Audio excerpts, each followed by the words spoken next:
Cleveland Browns fans have been there through the hardest of times and some of the best of times since the team returned to the NFL in 1999. Who could forget when a soldier and a Wolverine lit the town on fire in 2007 with a 10-win season for the ages? From a Hail Mary touchdown pass by Tim Couch to secure the first victory of the new era, to a playoff victory led by Baker Mayfield over the hated Pittsburgh Steelers, this book captures it all. From wins over their rivals to wins in prime time with the world watching, we examine every big moment and every hard hit. First and 10, the latest read from veteran author Vince McKee, takes you through every high and low since the Cleveland Browns' return to the NFL and is now available everywhere books are sold, including Amazon. Tonight's broadcast is brought to you by Advanced Diagnostics Auto Care and Maintenance. If you want dealership quality at a fraction of the cost, visit Advanced Diagnostics Auto Care and Maintenance at 23779 Lorraine Road in North Olmsted, and you won't be disappointed. You need a repair shop that you can trust. They know the repair process is all about customer service. How they treat their customers is just as important, if not more important, than the quality of the services they provide. They are always willing to discuss your repair needs before, during, and long after your visit. They treat you like family and won't stop until you're completely satisfied and road ready. B.A. Sweetie Candy Company. The world's most famous candy company is right here in our backyard. They are located at 6770 Brook Park Road in Cleveland, and it is a candy lover's paradise. They have every candy from your childhood, so make sure to visit them today. Climate Tech Inc. For 48 years, family-owned and operated Climate Tech has been the premier company for all HVAC services. For both residential and commercial, they have it covered. They offer free estimates on equipment replacement and 24-hour emergency service.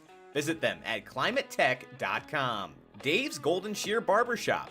Dave's Golden Shear Barbershop has been your trusted barber for nearly a century of great haircuts.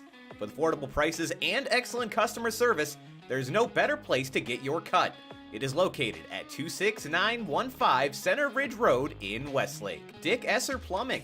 Get exceptional plumbing repairs and installations for your commercial property from the experienced professionals at Dick Esser Plumbing and Heating Incorporated. They provide honest services and quality workmanship. You can find out more about them today at dickesserplumbing.com. Falls PC Clinic. If you're looking for excellent service and a people-friendly approach, then you've come to the right place. Falls PC Clinic has an ultimate goal to serve you and make your experience a pleasant one. They offer all repairs for makes and models, including Mac computers. They work on laptops and desktops and specialize in hardware repairs. Look them up at fallspcclinic.com.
Live from Serpentini Chevrolet Stadium here in beautiful North Royalton, Ohio, it is Week 7 of the Northeast Ohio high school football season and Week 7 of the Keon Sports High School football game of the week as the Normandy Invaders travel into North Royalton to take on the Holy Name Green Wave. I am your host, Brandon Soder, alongside Cole McDaniel and Dominic Clare.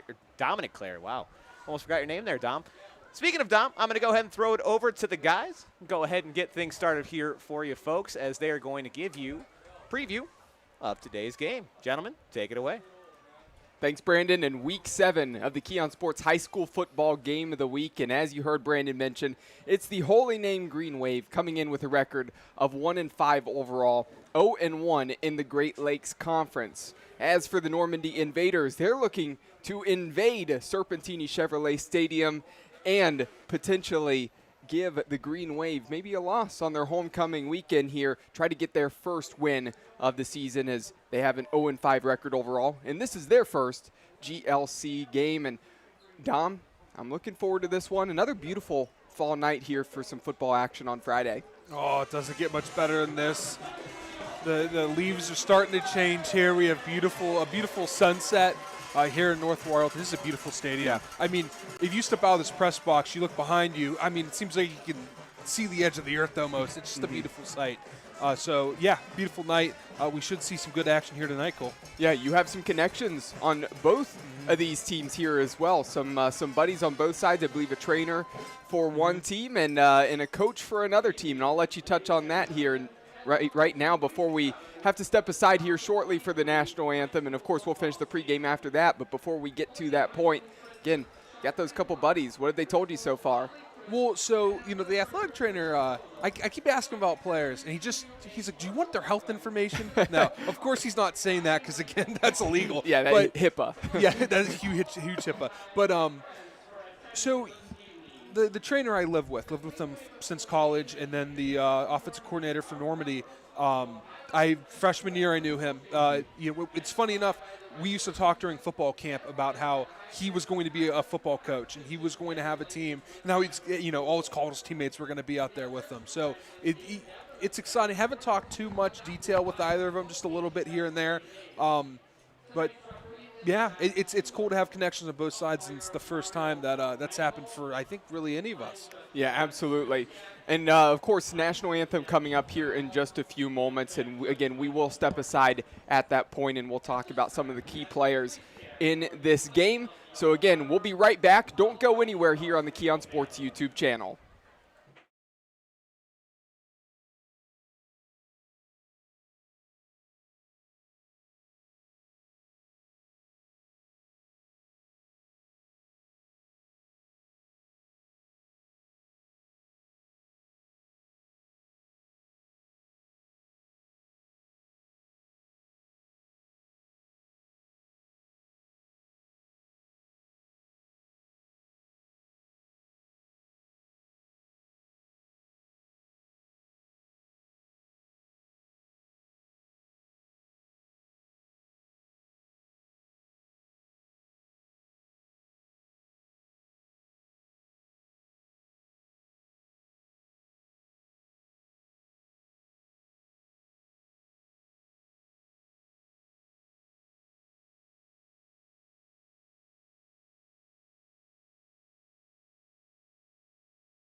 Back here for the Keon Sports High School Football Game of the Week for Week 7. Coming at you from North Royalton, Ohio, Serpentini Chevrolet Stadium. Cole McDaniel, Dom Clary, Brandon Soder.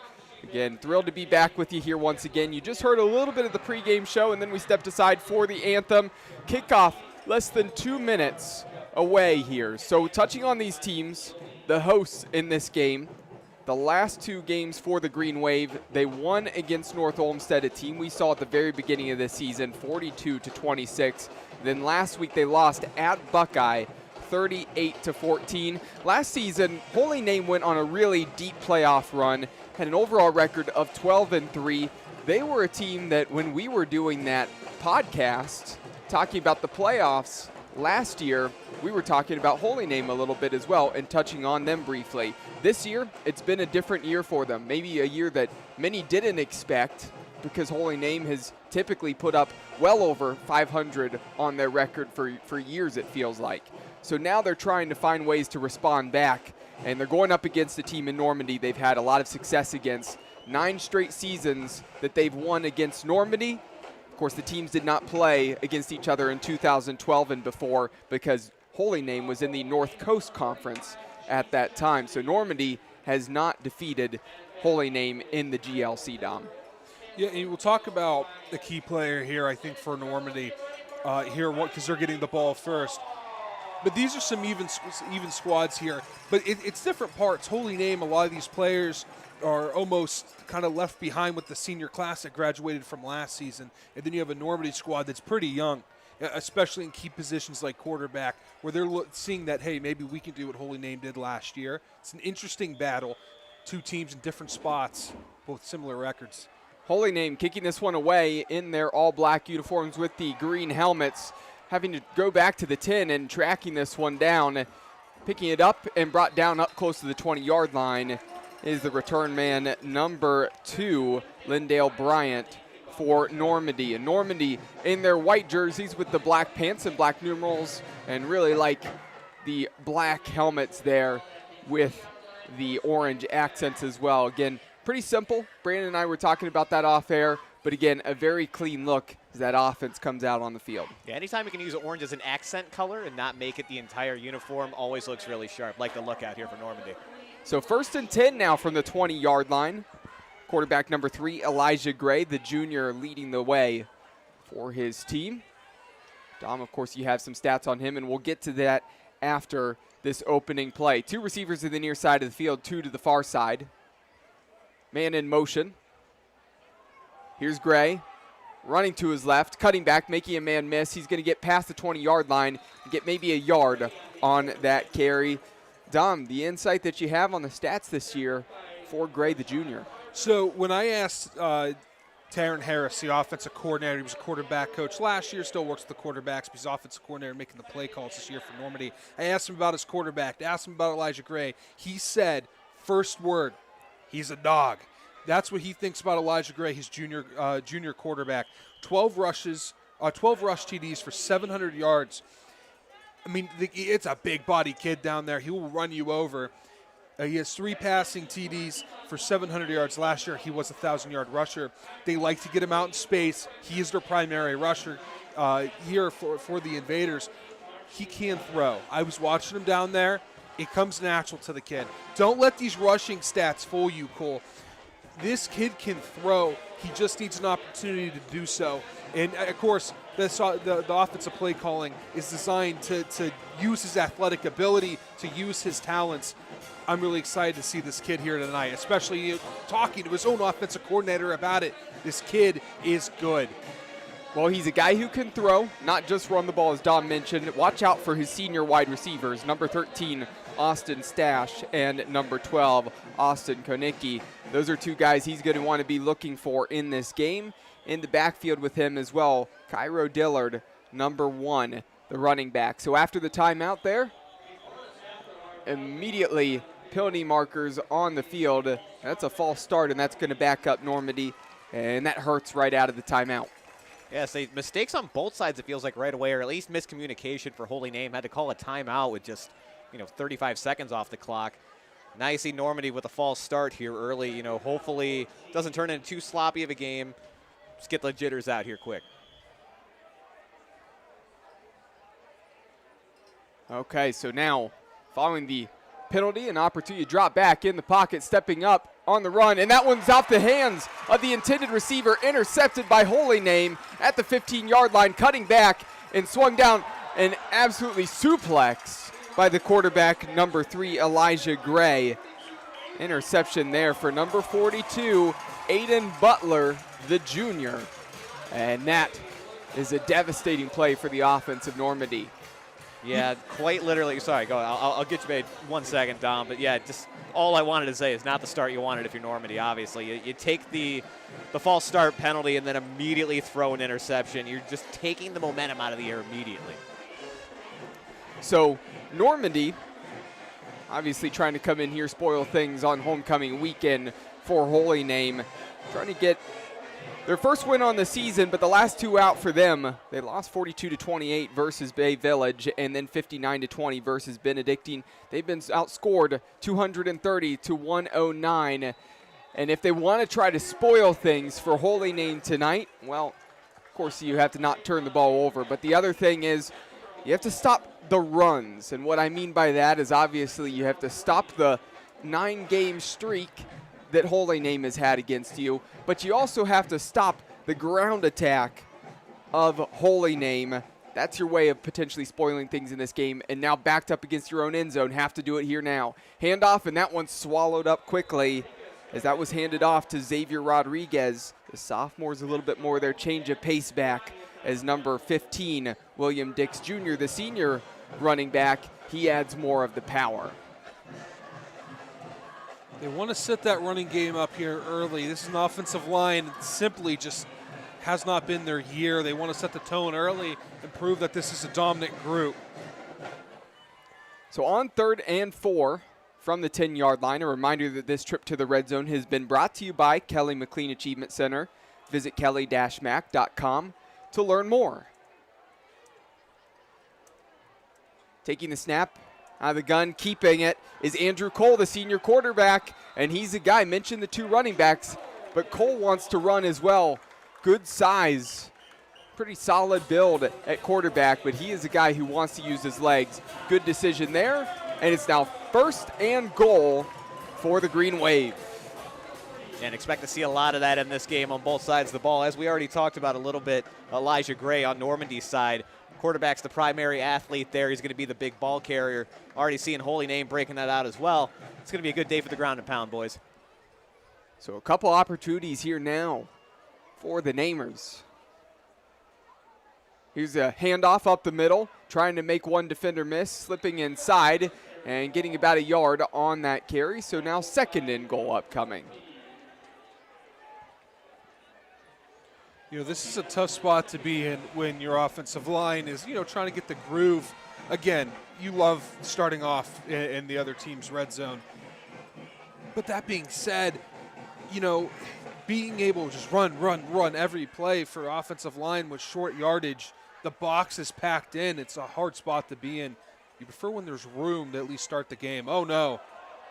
Potentially disaster, but able to fall on it is Xavier Rodriguez. As it looked like Cole was looking over to the sideline, looking at the coaches, waiting for a play call to come in. That one was snapped, went right past Cole. And fortunate that the running back, Xavier Rodriguez, was paying close attention, got back to that one, dove on it. But it's now 3rd and goal from the 15-yard line.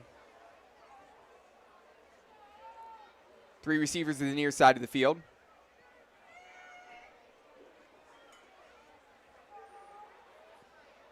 Again, we'll see if they try to take a shot to the end zone here. First time going to the air, some pressure immediately in the face of Cole. And that one is, as much as the ball goes incomplete, hits the turf, that penalty marker came out well in advance, and that's going to have to be a hold going against Holy Name. And we'll see if Normandy decides to take that penalty or just let it be 4th down.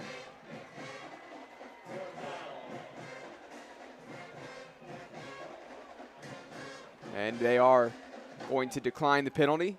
So it's going to be 4th and goal now from about the 15-yard line. Yeah, I think maybe it's a little bit different if Holy Name's got a solid kicker back there, but they're sending the offense out for 4th down. I think it's the right call if you're Normandy. So now 3 receivers to the near side of the field, 1 to the far side. Would assume Cole's going to have to go to the air. He wants to go to the far side. Throwing it up for his receiver and just a little bit too high in the direction of number 1, Jawan Bryant. And that is a huge stand defensively there for the Invaders. Obviously got fortunate by the near turnover there for Holy Name. But regardless, they stood strong. It's still 0-0 on the scoreboard. That's the defensive stop that you need. It shows your offense, hey, it's okay. Play your game. You can make mistakes. We'll have your back. Don't you worry. We're here for you. And you know, this is not a very big team when it comes to roster size here for Normandy. Most of these players are probably playing two-way, I'd imagine. So you have a lot of players that really just played 2 possessions of football. So now starting the drive in about the same spot where Normandy turned it over on the last drive. They're opening one out. It was a throw from Gray stepping up into the pocket looking for his tight end Simmons, and it was off of his hands. But penalty marker down there on that play, and I think this one's going to go against the Invaders and probably back up the offense again. Again, that's 3 plays in a row on offense where things have not gone your way if you're Normandy. This is a winnable game. You know, both these teams, at least record-wise, seem evenly matched. What's going to win you this game is not making those mistakes. We're in week 7. It's tough to see that repeatedly, and on both sides. We saw Holy Name, again, with the early timeout, and then nearly giving up a ball on a botched snap. You know, it's a little concerning to see that this late into the season, but whoever is going to make the least amount of those mistakes, I feel like is going to be the one to come out on top today. So now backed up against their own end zone. First down. And this one's going to be snapped to Gray. His heels are right at the front of the end zone. But he's going empty set here right now. So this is interesting. Again, this could be a situation where they go QB draw because he can certainly run. I can't believe I'm saying this. You can have a bubble screen there on the left. And it's going to be a quarterback run. Following some blockers, getting some positive yardage, trying to drag a couple defenders, and getting out close to the first down marker. And I think it's going to be enough to move the chains. What a great play there for Normandy. You know, it almost even looked like he was running that fast. It just looked like he, no one could really grab onto him. It seemed like every time a Holy Name defender tried to tackle him, they just slipped right off. I mean, he runs like a running back. This is not a normal running quarterback. He's a little pitch, a jet sweep there, and that one's going nowhere there for Lindale Bryant. Brought down right about the 23-yard line. 7.5 minutes left to go. Still 0-0 here from Serpentini Chevrolet Stadium. So 2 different times Normandy has thrown out a run that takes a little bit of time to set up. You're swinging the ball out. You're waiting for your blockers to swing out and get set. And both times Holy Name has done an excellent job diagnosing that. 2 other times they've just sent the back right up the middle. And they haven't had huge breakaway runs, but they've been for positive yardage. Interesting to see if that trend's going to keep up. Looking over to the sideline for the call here. 2nd and 11. This one going to be handed off. And trying to cut back up the middle.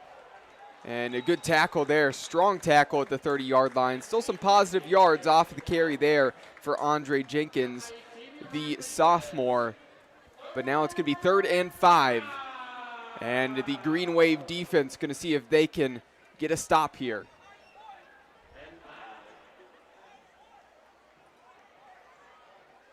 Two receivers to the far side. Still 2 players in the backfield with Elijah Gray. Gray has plenty of time, good protection there. Wants to run, trying to split between 2 tacklers, and he's brought down a yard short of the first down sticks. I like that set a lot where you have the 2 running backs there. It almost allows you to put a physical running back in the backfield and almost use them as a fullback. But they're a little bit quicker than a fullback would be. There they decided to have double protection there, help the offensive line. I think they always had the intentions of going forward on 4th if they got on 4th down, if they got close enough to the sticks. 4th and 1, looking to run with Gray up the middle. He's going to have plenty of space to get the first down yardage, and he just keeps dragging tacklers. They can't bring him down. He was wrapped up about 2 yards past the first down sticks, and he drugged them a good, I'd say 15 yards nearly, got out to the 50.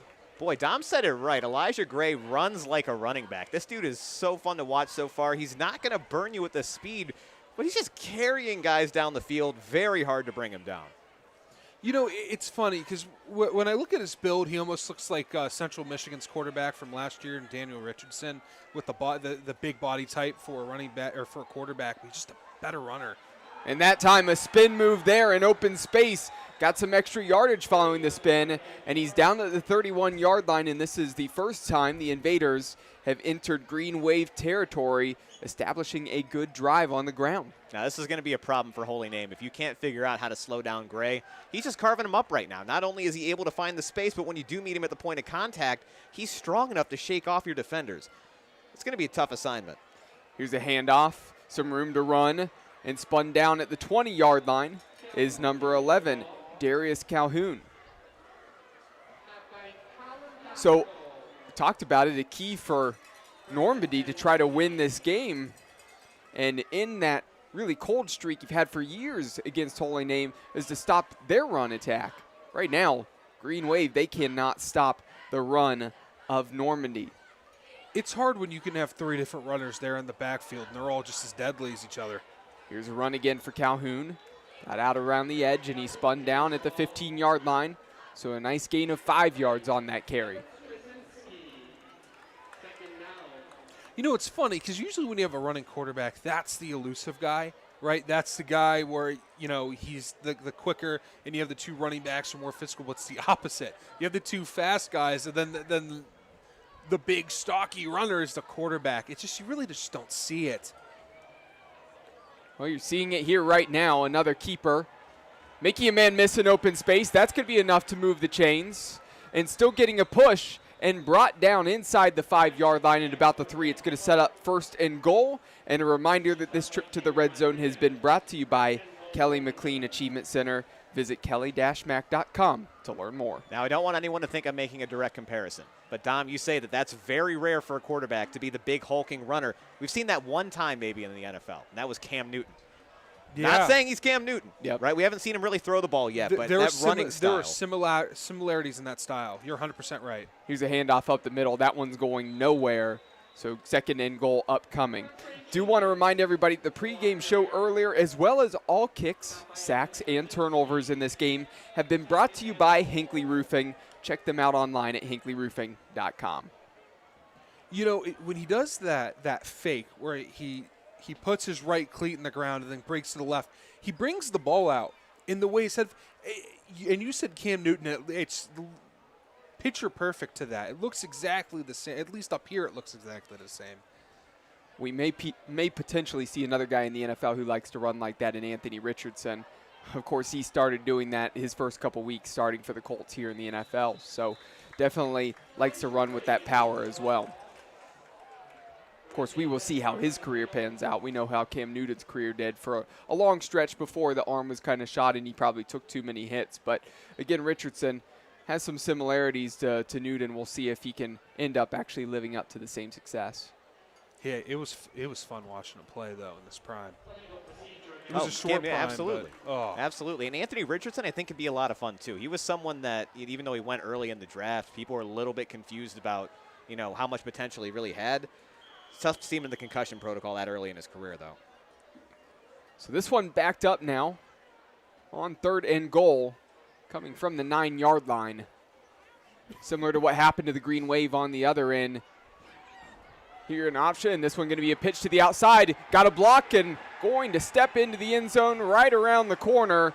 Nice blocking there by the wide receiver, setting that edge and giving some room for number 30, Andre Jenkins, the sophomore, to make his way into the end zone untouched.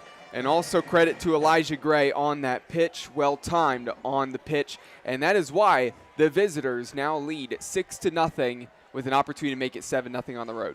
A well-timed pitch, but then also the reason they were able to pull off that option is because you have to respect Elijah Gray's run. You saw the defenders immediately key in on him, make sure he didn't get in the end zone, gave the running back plenty of room up the sideline there to punch it in.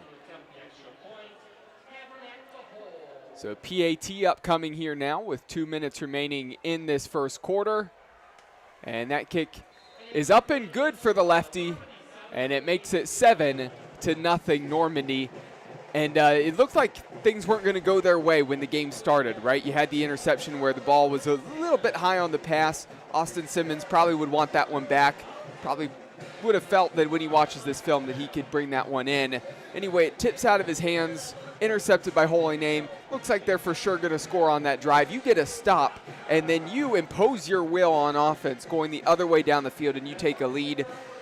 Certainly a good way to rebound after the mistake on the first drive, because that was nearly flawless on that drive for the Invaders. Yeah, absolutely. And when Normandy throws that pick, if you tell them, hey, when all's said and done, there's going to be 2 minutes left on the clock, when Holy Name gets the ball back and you're going to be up 7-0 after this, you take that in a heartbeat. You have to be thrilled right now if you're the Normandy Invaders. Your offense has struggled mightily this year. It looked like you might be off to another rough start, but to recompose yourself, had a good stand on defense, drove the ball down the field, good on them. And remember, they were backed up almost to their own end zone coming back the other way. They had to drive that ball, I think, 95 yards or more. So credit to this Invaders offense. They looked really good on that drive. They can continue the ground and pound like that. They're going to be able to find some success in this game. Now it's on Holy Name to try to stop it. So is Holy Name now set to return? They're going to have their second offensive possession.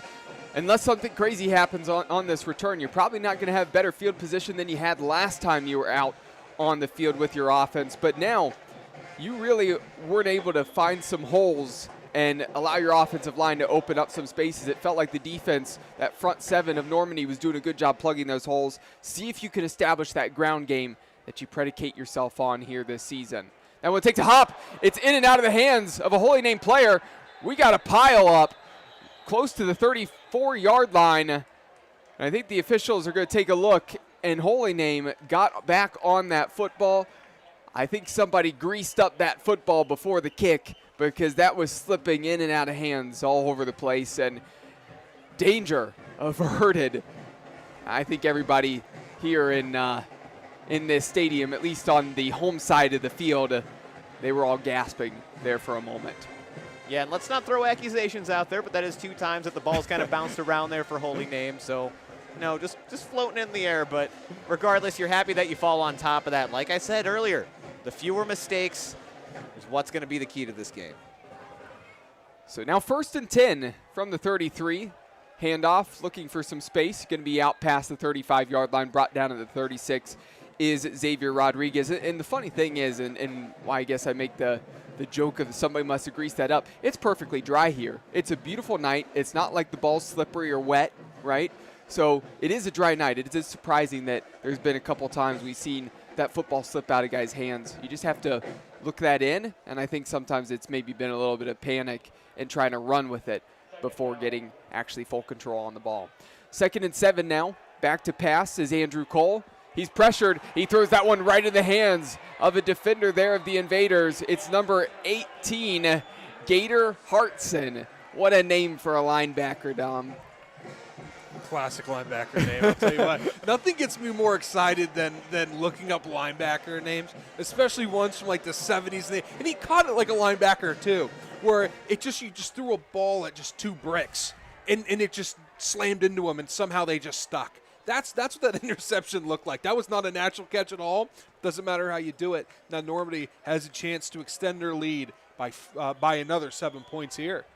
So senior linebacker Gator Hartson's going to go into the best names of the season book here for us. Such a good name. Another nominee for the Dom Clary All Grit team. I might make an article of all grit of the players that we covered. So the Invaders back out on the field, trying to take a deep shot. It's going to be a strip sack. Ball's out.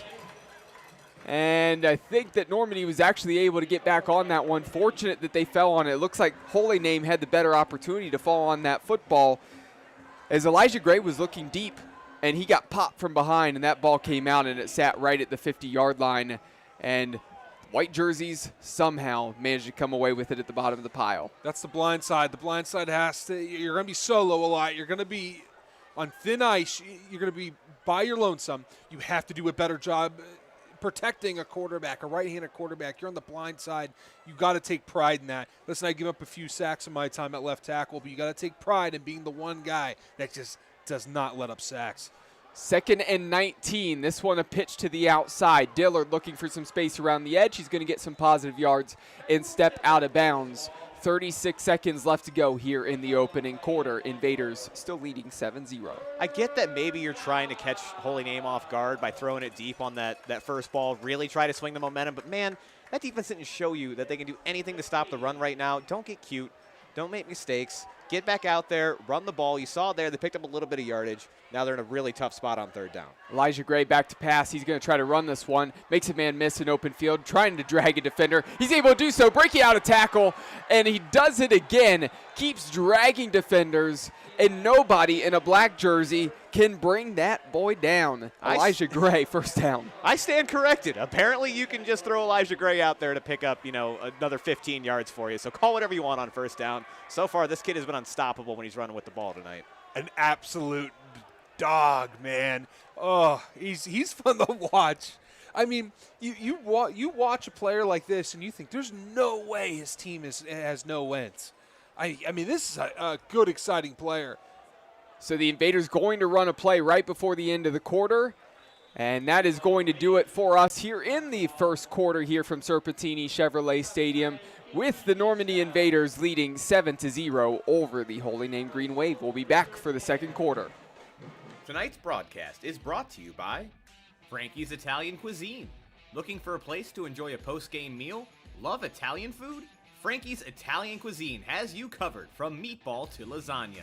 Visit them tonight at 4641 Great Northern Boulevard in North Olmsted and taste the 50-plus years of legacy for yourself.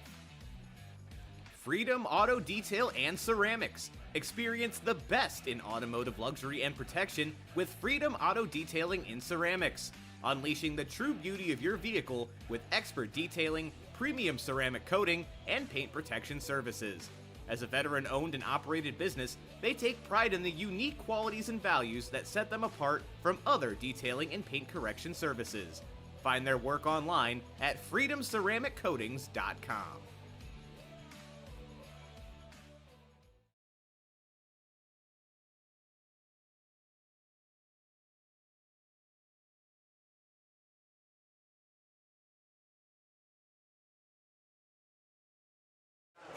Back for the start of the second quarter here for the Keon Sports High School football game of the week in Week 7. Cole McDaniel, Dom Clary, and Brandon Soder. And now 2nd and 6, ball on the 19-yard line as Normandy driving once again, looking to get their first win of the season and break that 9-game win streak for Holy Name dating back to 2013. But right now, Holy Name, they need to get a stop here. I know it's early in this game, but things are trending the way of Normandy. And a lot of it's because of Elijah Gray, the quarterback, trying to make a man miss in open field. He does. Past the 15-yard line, slips past the tackler, cuts inside, and he's going to barrel his way into the end zone. I'll tell you what's more slippery than that football tonight, and that is the quarterback, Elijah Gray. Nobody can bring that man down. Yeah, I don't even know what to say. I mean, this is one of the most exciting runners of a quarterback that I've seen. I want to see him throw the ball more because he's a talented thrower as well. But, boy, when you can move like that and just move defenders over at will, I mean, come on. How do you not have fun watching this kid play, man? The impressive thing is he's not the fastest, most flashy guy, No. but he does have a good move in open space where he can juke a guy out of his shoes, right? Make a man miss in open space. He knows when to cut back. He knows when to bounce to the outside. The vision's there, but it's the power at the end. When somebody actually finally wraps him up, he just sheds tacklers. It's unbelievable what we've seen so far. And Normandy holds a 14-0 lead against Holy Name. And, you talk about he's not the flashiest. He's not the fastest. The strength has been the key so far as he's been able to shake off guys. On that play, though, still a good job with his vision, and he was elusive on that play. Everyone collapsed on him on the middle. Really, a lot of quarterbacks that aren't quite as mobile would have taken a sack on that play. But he still had enough agility to get out around the outside there, find the open space, and then give himself the opportunity to use his strength and plow through guys. But, again, he needed that little bit of elusiveness to avoid the 4D lineman coming in. You can't say enough about him. He's dominating so far tonight. And Holy Name, we still got plenty of time left in this game, basically 3 quarters of football, but got to start coming up with some answers here soon. Holy Name's been punched in the mouth to this point. It's a matter of how will they respond. Can they throw a good counterpunch themselves? And special teams holding on to that football has been a little bit of a problem. This time on the return, they're able to do so, and the offense will come out on the field at the 35. So I want to talk about Andre Cole. We have really not talked about him at all, and I want to see more from him. I think everyone here does. He's a talented young man. We've seen glimpses throughout the year of what he can do, but he's throwing on his back foot every time. Yep. I mean, it seems like he has no time to do anything. The run game is not opening anything up. This offensive line needs to challenge itself, and they need to give Andre Cole more time to succeed because simply him and his running backs just don't have it. Here's Andrew Cole looking to run. He's going to bounce to the outside. Now he's showing off the legs, makes a spin move in open space. He'll get past the 40-yard line for a gain of 5 on that run. Evidently, the coaches heard you. Andrew Cole getting out there with his legs this time. A solid gain for Holy Name. You got to see them do it at least 2 times, though. You have not been able to really pick up a first down to this point, if I'm not mistaken. You can move people with this line. You just got to do it consistently. And, you know, first play each time, the line's nice and fresh. They pick up some yardage. Now do it on second down. There's times where Cole's going to have to throw the football, but Holy Name, again, they just need to find ways to run that ball with Cole. William Dix Jr., Xavier Rodriguez. That's your game. Yes, you're down 14-0, but really establish that ground game if you can potentially. Right now they're trying to go to the air, though. Finding a man wide open on the outside, hauled in past the first down marker, and out of bounds is number 25, Brendan Priesel. I like that there. I think it was supposed to be out a little bit quicker than he did, but I think he wanted to make sure that he saw the route breakdown, he saw the coverage move, delivered a throw. Still on the back foot, a little bit sidearm action by him. I think that's just his natural arm angle. I was watching him down on the field during warm-ups. It's the same arm action as he had before. Needs to be a little bit quicker in that delivery, but this is good movement here on the chains to start. Let's see what this Holy Name offense continues to do. Simple throw and catch there, but the best protection he's had so far tonight. Here on the quarterback power, past the 50-yard line and down at the 48. So another gain of about 5 yards there on that carry, and that's 2 times in a row we've seen on first down plays, about 5-yard carries there for Cole. You know, right now, this offensive line group needs to look at each other and say, it's all about you. It's all about the O-line. It always has been, always will be. It's about this group. This team goes as far as we do. Senior year of high school, that's what we said. I had a banner on my when I had my graduation party, and it was used during the game. It said, it's all about the O-line. They need to use that today. It's all about you. You control how this team succeeds going forward. Some movement up front. And this is going to be against the Invaders as they were offsides. So it's good to set up. Second and very short. Should be about a yard to go after they back this one up 5 yards. At this point, you'll take anything you'll get if you're Holy Name. A little more success on this drive so far. Again, just keep saying it. Like Dom said, it's going to be all about the O-line establishing themselves, giving these runners some lanes to run. They just really haven't had a ton of that so far. Hopefully they can turn the script here. You had a chance to capture the momentum early. You got another chance to at least keep yourself in this game now. Yeah, and part of that's credit to some of the big boys up front. Specifically, I'd say that nose tackle, number 79, Dallas Ward. He's doing a really good job of plugging some of those holes up the middle. Here, the edge defenders as well as the linebackers come crashing in. Not much room there on that carry, and penalty marker down on the field on the far side. Yeah, that was a late flag. I'm going to be interested to see what the call is going to be on this one. Don't think it was holding. Came a little late in the play for that. I'm almost wondering if it was potentially like a face mask or something like that on the tackle there. And it's going to go against Normandy. Yep, and it is a face mask. It looked like the spot, because it was the official off to the far side, and the tackle was happening over there. So again, had to assume that maybe a hand got in there, and that's exactly what the call is. So some of these yards that Holy Name's getting, Normandy's just giving it to them with some penalties, and that's what you need. I know it's been a slow, methodical drive to this point, taking quite a few minutes off the clock, but as long as you can manage to make this thing end in points, you have to feel good about it. A touchdown's a touchdown. Doesn't matter how you get it. You want to be methodical, get your drive going depending on how early or how late you are in the game, but see a drive get going. Here's a stumble, doing a good job getting a hand down and staying on his feet was Cole, but He meets a wall of tacklers there just past the 35-yard line, down at the 34. Second down upcoming. Yeah, good recovery there by Cole, kind of making something out of nothing. If he wouldn't have stumbled, he almost had a little bit of a lane there on the left side. I think he could have gotten to that first down marker. But, at the end of the day, at least you're athletic enough to make something out of nothing. So now, I know that's not right on the scoreboard. It said 2nd and 87 for a second. Now 2nd and 7. There we go. That's more like it. At the 35-yard line, 8 minutes remaining here in the second quarter. Two running backs in the backfield here with Cole. He's going to hand this one off. A little bit of room to run around the outside, and just stumbling as he was trying to cut back was number 21, Nicholas Namath. That's one thing that I always hate about turf. It's just so easy to slip. When your cleat goes to find anything it can to grab onto, but depending how old the turf is, depending what type of turf it really is, if it's made by the AstroTurf, which again, it's different than it was in the days of Veteran Stadium and in Three Rivers. It's not the same where it's just flat concrete, but there's not a lot of grip onto, man. Again, I played on a field where there was nothing to grip onto. Everyone was falling all over the place. You run quick on it, but boy, you can't cut. Here's the fake pitch there for Cole. He's got room to run out in open space. Cutting back makes a man miss. To the 10, to the 5. He's going to be caught right before he got to the pylon. Stretched out, and you see the pylon down.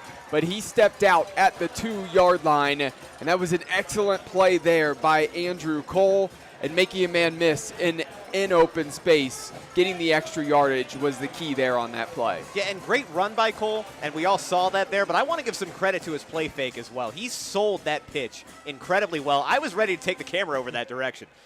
Really good job selling the play, gave him the room he needed, but man, overall, great execution by Cole, great execution by the Green Wave. For me, that's beautiful play design. You have half the line going to the right, you have 2 or 3 guys going to the left. You have one half of that defense just going the wrong way, man, and just got to make someone miss, and you're off to the races.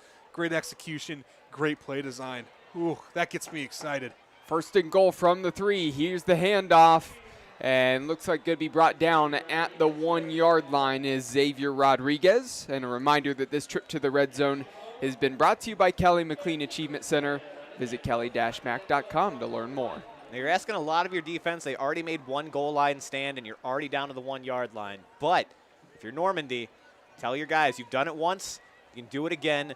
Get a good stop here, get the ball back, keep them from scoring, keep the momentum going on your side. 2 tight ends to the left side of the line. They're going to run it that way. Rodriguez, he gets stopped, ran into the back of his blocker in front of him, and then was met by white jerseys immediately. Lindale Bryant making the tackle there to finish that one off, and a loss of 2 yards now, 3rd and goal. They just run the split back? Yes, they did. Now, if you put a fullback back there, there's a wishbone. Going to have me run down there and grab a helmet off of one of the bench players and go in at fullback. Oh, what a great formation.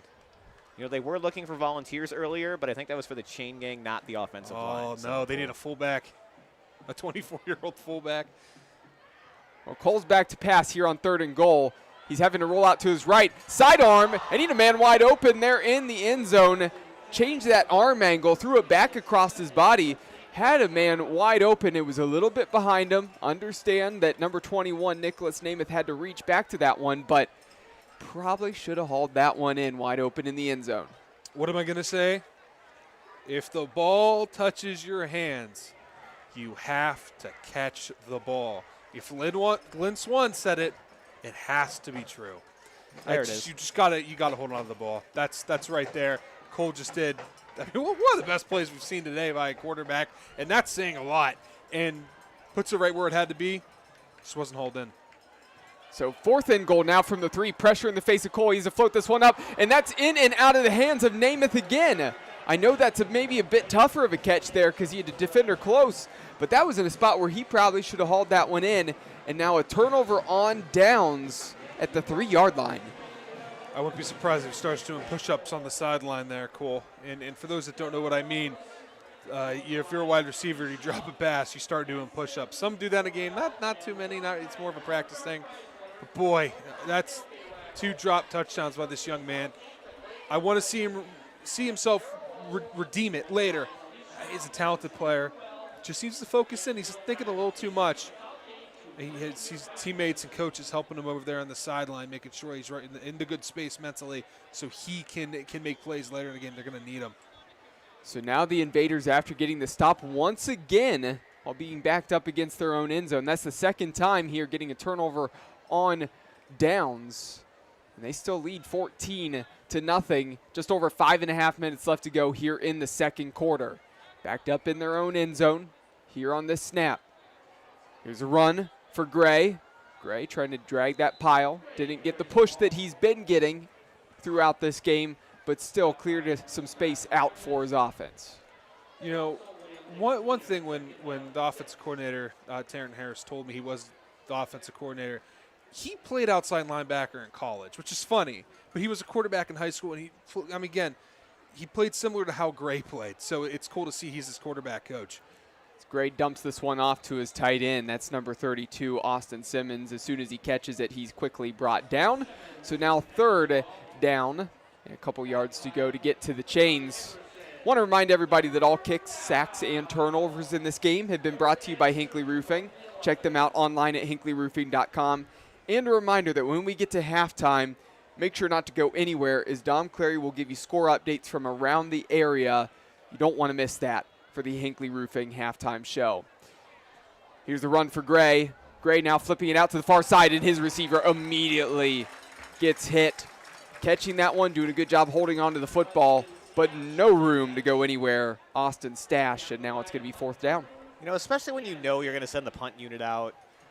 Not a fan of the play calls there for Normandy. You throw the ball twice when the run game has been incredibly dominant for you, and when you're this far backed up into your own red zone or your own end zone. Again, I don't really credit the athletes. They did what they could out there with those plays, but why aren't you running the ball? I'm a big advocate of keep doing it until it's not working anymore, and you know, seems like they're trying to get a little bit too cute. Holy Name not able to get after that one on the punt, but not a great punt, as it's going to go out of play close to the 35-yard line, and the offense of Holy Name comes back out on the field, and you have to feel that there, it felt like a little bit lethargic and almost a little content there for Normandy. You're up 14-0. You could have put a big drive together if you would have probably ran the ball with Gray like you'd been doing, kept getting those pushes, get down the field, kill a lot of time off the clock, see if you can score another touchdown. That could feel like a backbreaker for Holy Name. Now they probably have a little bit of added life now with good field position, and almost feels like, okay, we didn't get a touchdown last drive, but we're in a good spot here. We can easily score before half and make this a one-possession game. Even if you don't score and you just run the ball, even pick up one first down, you're taking plenty of valuable time off the clock. Holy Name is not shown to be an incredibly explosive offense, especially on the passing game. You at least make it a lot harder for them to respond, but I agree with you. Felt like they were just content with that. So now Cole trying to bounce this one out to the outside. Penalty marker thrown at the 35-yard line, and I believe this is going to go against Holy Name and back them up. Just under 4 minutes left to go here in the second quarter of the Keon Sports High School football game of the week. And it is against the offense holding call, so backing them up 10 yards. So after getting the ball at the 35-yard line, now they're back to the 45, 1st and 20. You know, it should go without saying, just going back briefly to that last possession for Normandy. Obviously, the less the other team's offense has the ball, the better. But you've seen it. They've slowly figured out how to move the ball, how to get the run game going. They've been stopped in the red zone twice. You can't keep giving them opportunities like that. They're going to figure it out, and they're going to punch it in. So the more you keep your offense out there, the more you're running the ball with Gray and the two running backs, you know, the better shot you're going to have at taking home the win. Here's Cole. And the offense of the Green Wave on the jet sweep. That is going nowhere. Immediately on that carry, number 11, Darius Calhoun, the senior linebacker in the backfield. And that's a loss of 5 more yards. 2nd and 25. Things keep going backwards for the home team here. You know, if you're Normandy right now, you gotta be smiling like a butcher's dog right now. I mean, you have a shot where you can get good field position. You know, off of a spot where you're backed up in your own end zone, couldn't really flip the field. Well, if you can continue to have Holy Name lose yards as the left tackle seems to be confusing the play call, you can flip the field here. And now, sounds like we're going to have a timeout. The whistles blow right before that. Coaching staff not happy with maybe how some of the players were lined up out there on the field. And so taking that timeout, 2 minutes and 42 seconds remaining here in the second quarter. 2nd and 25 upcoming following the timeout. I do want to say this here really quick. Obviously, for anybody tuning in for this game, and you're looking at this, and obviously you see we had something different on the schedule earlier in the year for Week 7. I want to say that obviously, you know, things changed a little bit here during the week, and I want to give a shout out to Holy Name, their athletic department, and being so hospitable, allowing us to make the change to this game here at the beginning of Week 7. And even though it was last minute on the change to come to this game, I am very much so enjoying this one here between Normandy and Holy Name. So obviously a shout out to them for the hospitality. Yeah, and on top of that, you know, as a media company, we have our go-tos for backups because like you said, things happen, schedules change. Holy Name wasn't really one of them. They're not someone that's had to accommodate us before, not someone that, you know, we're always in constant contact with or anything. So for them to flip so quickly and let us in to call this game today, again, like you said, huge shout out to Holy Name and their athletic department. So here's a screen now. Decent play call. They get a block around the edge, plenty of room to run, and tripped up at the 40-yard line is number 21, Nicholas Namath, and he's a guy who had 2 big drops in the end zone on the last drive. Good to see them getting him the football there and getting some positive yardage there. Hopefully that's a confidence booster for him because they're going to need him in this game. Unfortunately, looks like an Invader player down right on the sideline in front of his own bench. So again, we'll of course keep it here right now with 2.5 minutes left to go in this one. Dom, of course, already scrolling through some scores here, prepping for that halftime show. Lots to talk about. Conference action really around the Northeast Ohio. Of course, really, Dom also, he'll talk about some MAC coverage here at some point later, I know. I think he's got a couple weddings here coming up this weekend, so really can't go out to a MAC game. That's going to feel weird, Dom. I got a doubleheader of weddings, not a doubleheader of MAC games. Unusual, right? It's unusual. Well, funny enough, last year I missed a high school game because I was at a wedding. But this year it had to fall on a Saturday. So, you know what? I'm not complaining. I'm happy and invited to the both, and I get to be there on the special day for 2 different parties. So, yeah. You know, I am so tempted on this broadcast, just because I know sometimes you have family and friends that listen to this. I was so tempted to set you up and ask you which you're more excited for when you call MAC games or when you go to these weddings here. But I'm not going to do that to you here. Don't ask that. On the broadcast, because they keep that for receipts, maybe for future use against you, Dom. No. The one wedding is my girlfriend's family, and they will keep receipts. Are they listening? Probably not. They're not sports people. That's fine. But they will somehow hear that I said that. So you know what? Let's keep that off the record. So following the brief pause in action there, again, hope that the defensive back out on the far side is okay as got off the field and the training staff taking a look over there. Holy Name now faces a 3rd and 16 with 2 minutes left. In the shotgun, Cole back to pass. A lot of pressure in his face. He's going to have to roll to his right, launching this one down the field across his body. That is dangerous, and there's an interception there. That is a no-no as a quarterback, and Austin Konicki, the senior, makes Cole pay. Yeah, that's a no-no. That's not something you want to do, and there's a player down. You never want to see that as well. You know, you're trying to make a play. I'd rather you just run there, throw the ball away. You know, fight for another down. At least you can pin them in their own 10-yard line. Again, they're going to be on their, I believe on their own 15 here, but their own 19. But you could have really pinned them there, and instead you try to make a play. But that's the thing with young quarterbacks, man. You can make a play, and then it'll end up costing you. You got to be careful. Well, and people might be questioning. They're like, well, why'd you praise the one thrown across the body close to the end zone? The difference there is even though he got pressured, ran to his right, had to change the arm angle and went back across the middle, there was nobody there. Not a defender was in sight. He had a man wide open, hit his receiver. Even though it was a little bit behind, it didn't result in a catch. That was actually a good decision, worth going back across. That one there was a hope and a prayer and a heave down the field, and there were more white jerseys than black jerseys down there in the middle of the field. So that's why we're saying probably just maybe want to try to run that one or just throw it out of bounds rather than launching it down the field, and obviously we saw the end result. Of course, hope that the player that was down there due to the collision is okay, but we're back to get this thing going here with the offense of Normandy under 2 minutes left. Here's the handoff, trying to get around the edge is Dillard. Dillard finds some space. He's going to be enough for the first down, and it looks like he's going to get an extra 4 yards after that. And then just a quick update as they start this drive. The injured player was number 5, Jacob Haverneck, and he did get up and run off the field under his own power. So it seems like he's going to be all right. Thanks for the update there, Brandon, and glad to see that Haverneck, who had the collision with the guy who got the interception, Kanicki, glad to see he is okay. Here's a bad snap. Gray's needing to track this one down. He's going back and going to get to it, and actually did a good job of getting a couple yards back, but brought down. Solid tackling there for Holy Name at the 20-yard line. So a big loss of yardage there, and that clock continues to tick. Third down upcoming. Excuse me, actually still here, second down, 2nd and 20 to be exact. So an opportunity for Normandy to try to really kill the clock and take as much time as possible.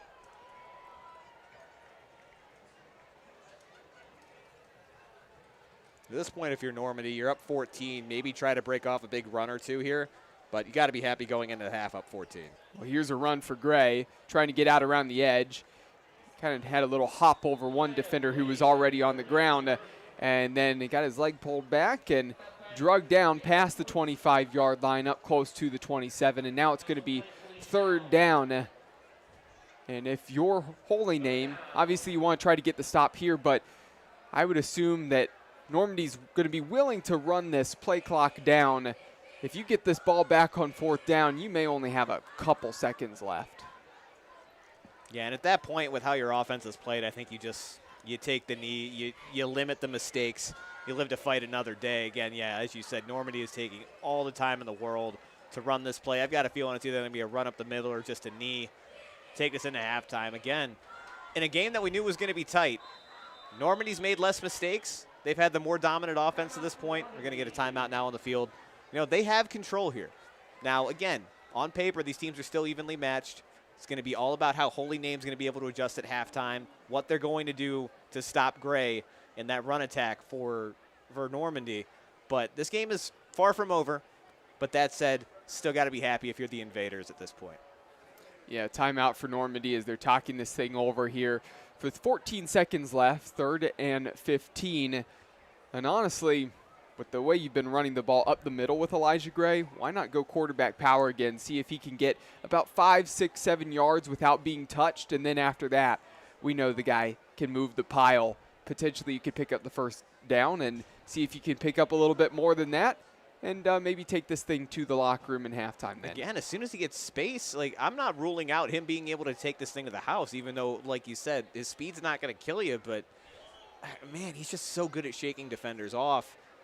I think you at least try to run it with him. I don't take a knee here if you're Normandy. Your run game has been solid enough. You haven't really had any issues holding on to the ball. Like you said, run it with the quarterback, see what happens. Worst case scenario, you go up 2 scores, heading into the locker room. So here's the offense now of the Invaders, leading 14-0, 14 seconds left in the quarter. Here's Gray looking to run, cutting back. He's got some room. If he can get a block around the edge, instead slips past a tackler, keeps that pile moving, he's going to be short of the first down sticks. But that's a really nice run there for Gray, and it took a lot of time off the clock. Only 1 second left. It almost killed the entire 14 seconds, but a timeout for Holy Name. They want to see if they can make something happen on fourth down. You know, this is where you have your running backs in the victory formation where they're kind of in that weird spot where they're not in the position to get the ball, and then you have your quarterback in shotgun. You're going to snap the ball. He's going to wait 2-3 seconds, and then he's going to take a knee. You don't want to do a normal victory formation. Maybe you do. And just the clock will run off. There you go. But usually that's what you do. We like to call it grandma pace. Again, it's silly, but grandma pace, that's the way that you need the ball there. I don't think they're I think they're just going to do a normal knee here. Cool. Yeah, I think they can obviously snap this thing here to Gray. Just have to make sure it's a clean snap, get it to him, and he can probably just move to his right or to his left for about a step or two, and that's going to do it.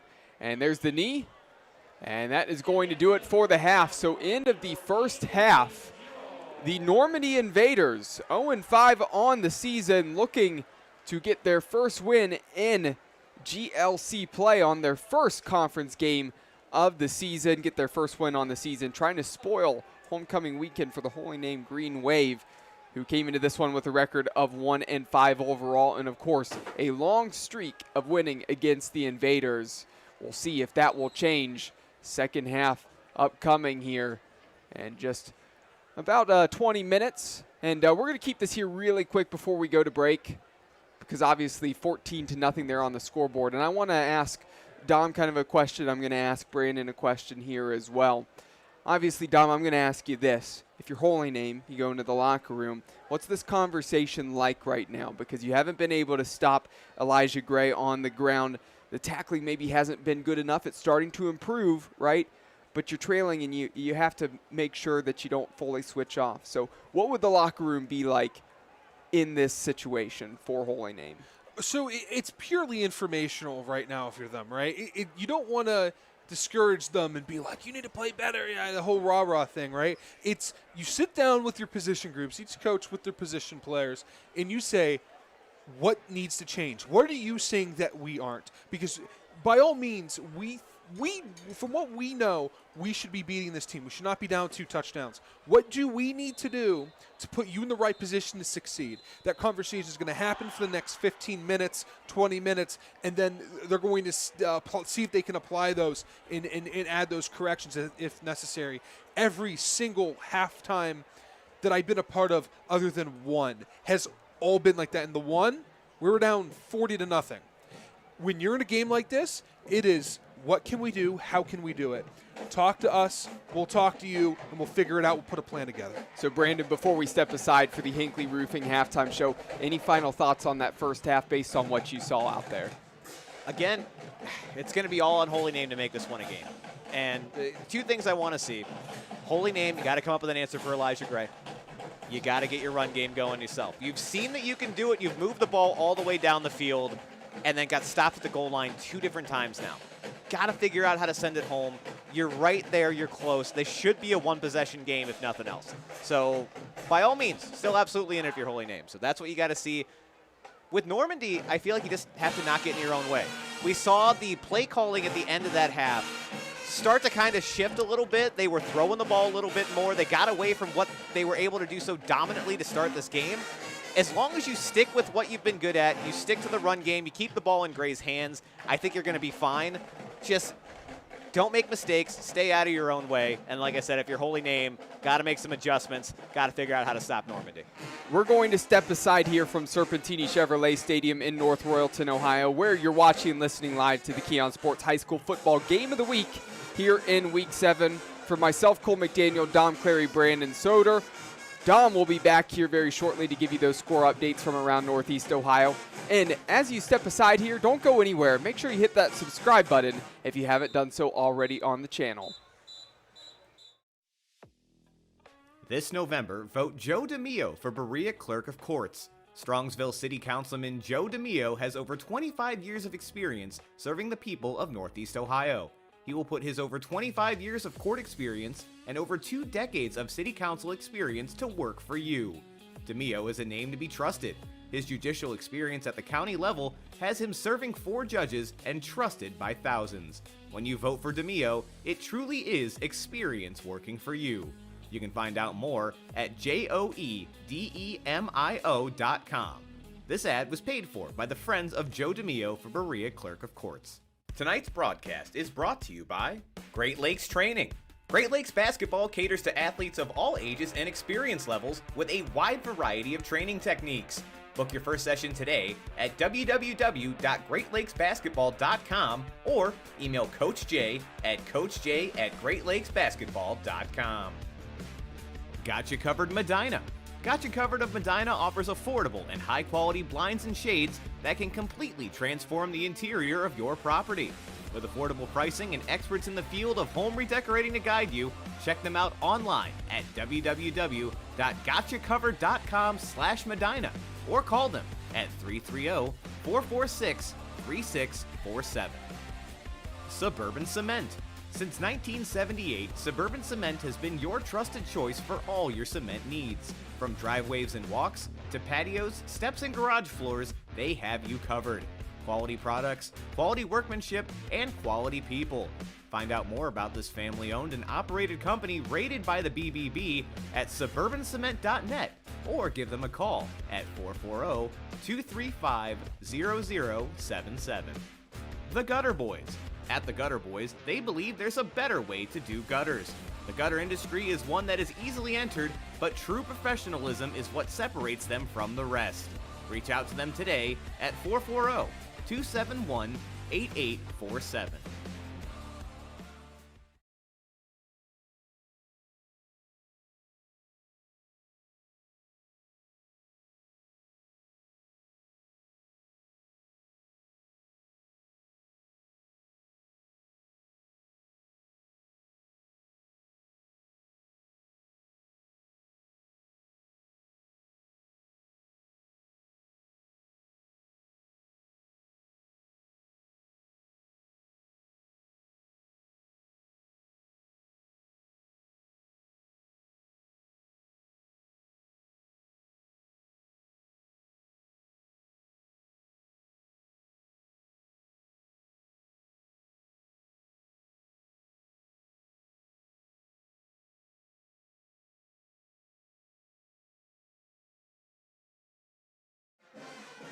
Welcome to the Hinckley Roofing Halftime Show. I'm Dominic Clary, one member of your broadcast team, here to bring some halftime scores. We're in a 14-0 battle here at North Royalton as Holy Name.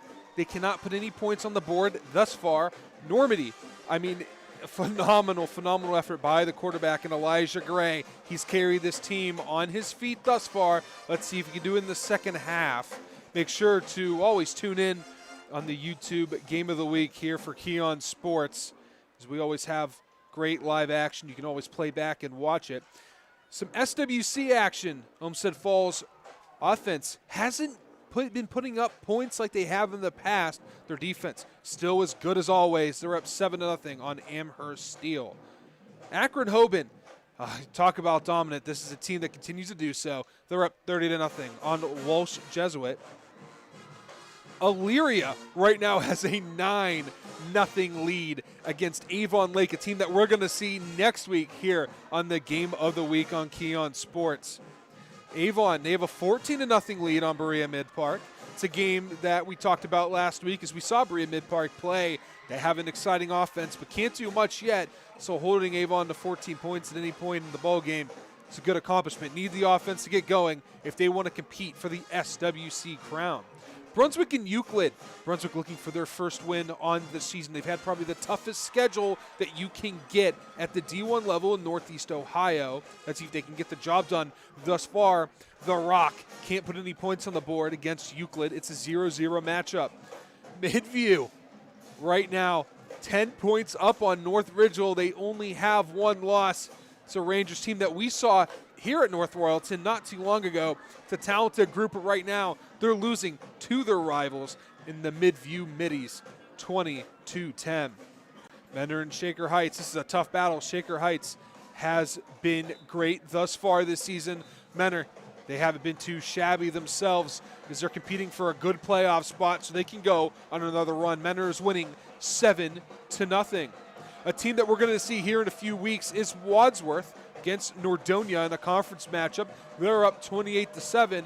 And then a similar score, Medina, they are beating Strongsville 28-7. These are games where almost all these games can be seen on our website, written up article with stats and all the information you need to know from these games. Stick around as Normandy is beating Holy Name 14-0. This is the Hinckley Roofing Halftime Show, and I'm Dominic Clary. Tonight's broadcast is brought to you by Helene Kia. Looking for a new or used car? Check out our guy Jim McConville at Helene Kia in North Olmsted on Lorraine Road. Jim is a member of the auto community for the last 20 years and will treat you right no matter your car buying need. He's an expert at new and used car deals, including trade-ins and financing. Hinckley Roofing. They are your first choice in commercial or residential roofing. This family-run company has been around for 50 years and is your first choice in trusted roofing needs. You can find them online today at hinkleyroofing.com or call them at 330-273-2979, as they use only the best products on the market to get the job done right every single time. JBL Roofing and Construction. JBL is a licensed, bonded, and insured contractor with the experience to complete any job needed for your home or property. Let their team of professionals help you with vinyl siding, windows, roofing, and gutters. Get the job done right the first time and stress-free with JBL. Call them today at 330-677-9463 or visit them on the web at jblrc.com. Jenny's Popcorn. You can find their flavors anywhere popcorn is sold, including Giant Eagle and Mark's. Visit them online at jennyspopcorn.com or in person at 38727 Taylor Parkway in North Ridgeville, Ohio. They have everything from butter, cheese, caramel, and everything in between at this popcorn paradise. Kelly McLean Achievement Center, the premier resource for high school athletes who wish to continue to play in college. They provide a one-on-one consultative approach to help students determine their needs and goals. Visit them online at kellymac.com. Laura Bosworth. Buying and selling a home can be stressful. You need a kind, caring realtor who puts her clients first. Consult with full-time area expert Laura Sirigliano Bosworth with Century 21 Homestar and the 21 Mike team. Call or text 440-552-1904 or email Laura at laura@21mike.com. Makeaway Dumpster. At Makeaway, customers get discounts on days and prices. They offer 24-hour delivery in most cases, along with 10, 15, 20, and 25 cubic yard containers. With Makeaway, there are no hidden charges for drop-off, pickup, or wait. Find them at makeawaydumpsterrental.com.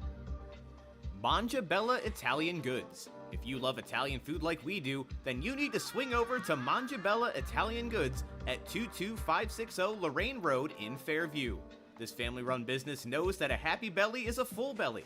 From vintage homemade pasta to meatball subs the size of your head, you will be in a food lover's paradise. You've tried the rest, now have the best. MDG Flooring.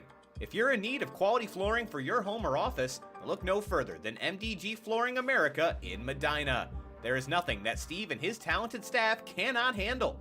Call them today at 330-725-5252 or stop in and visit them in person at 3812 Pearl Road in Medina. My 22 Veterans. September is Suicide Prevention Month. Veterans tend to be at a higher risk for suicide, and unfortunately, medications and doctor visits aren't always the answer. My 22 Veterans helps connect veterans to alternate therapies, such as art, equestrian, and aviation programs. If you're a veteran looking for different options, or if you'd like to support their work by making a donation, visit my22veterans.org today. My Medicare Network. My Medicare Network is a local insurance agency that specializes in helping seniors compare and enroll into a Medicare insurance plan. They represent all major carriers, which will save you time and frustration. And when working with My Medicare Network, you'll be confident you selected the best plan for your needs. Nancy's Main Street Diner. They only prepare your meals with the freshest ingredients. The dishes are made to order as they never use heat lamps, and they take no shortcuts whatsoever. They're located at 426 Main Street in Grafton, Ohio. Nancy's Main Street Diner is your choice for all 3 daily meals. Pope Fitness. It's a gym for everyone. Don's road to being a World's Strongest Man finalist gave him a deep appreciation for fitness at every level. He created Pope Fitness to help every individual reach their goals and maintain the motivation it takes to get there. Visit them today at 33789 Center Ridge Road in North Ridgeville. Pristine Clean, Ohio. Pristine Clean has one goal: to be the best power washing company in Northeast Ohio. The commitment began in 2008 when owner Ken Wilson founded the company, which has since grown into one of the largest locally owned and operated power washing companies in the nation. Give them a call at 440-209-3780.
As we're about to get the second half underway here for the Keon Sports High School Football Game of the Week here from North Royalton, Ohio, Serpentini Chevrolet Stadium.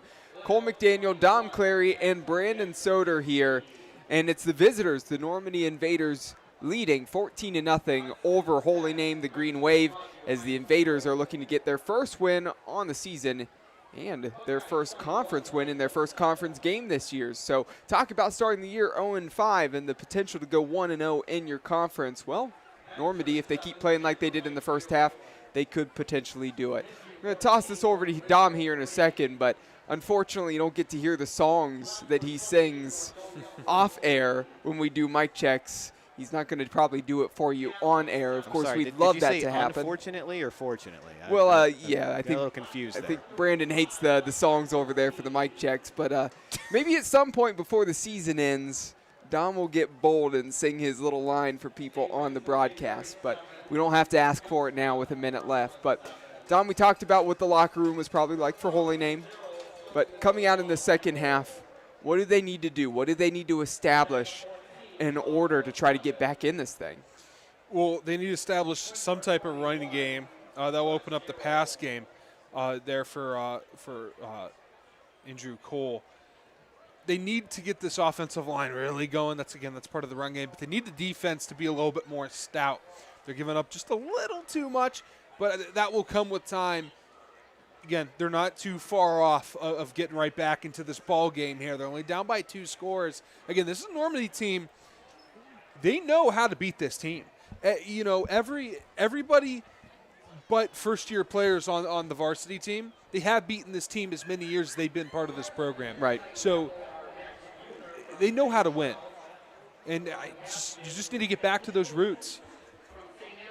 So fortunate for the Green Wave that they're going to actually open this half receiving the football. So as long as they have sure hands on the return team, they're going to be able to bring Andrew Cole and the offense out on the field. We haven't seen much from William Dix Jr. here tonight, the senior running back. Would like to see him more. He's a guy who can pack a punch and adds that power in the backfield. Xavier Rodriguez has gotten some carries, the sophomore, but nothing big so far. Some of the biggest runs have come by way of the quarterback, Andrew Cole.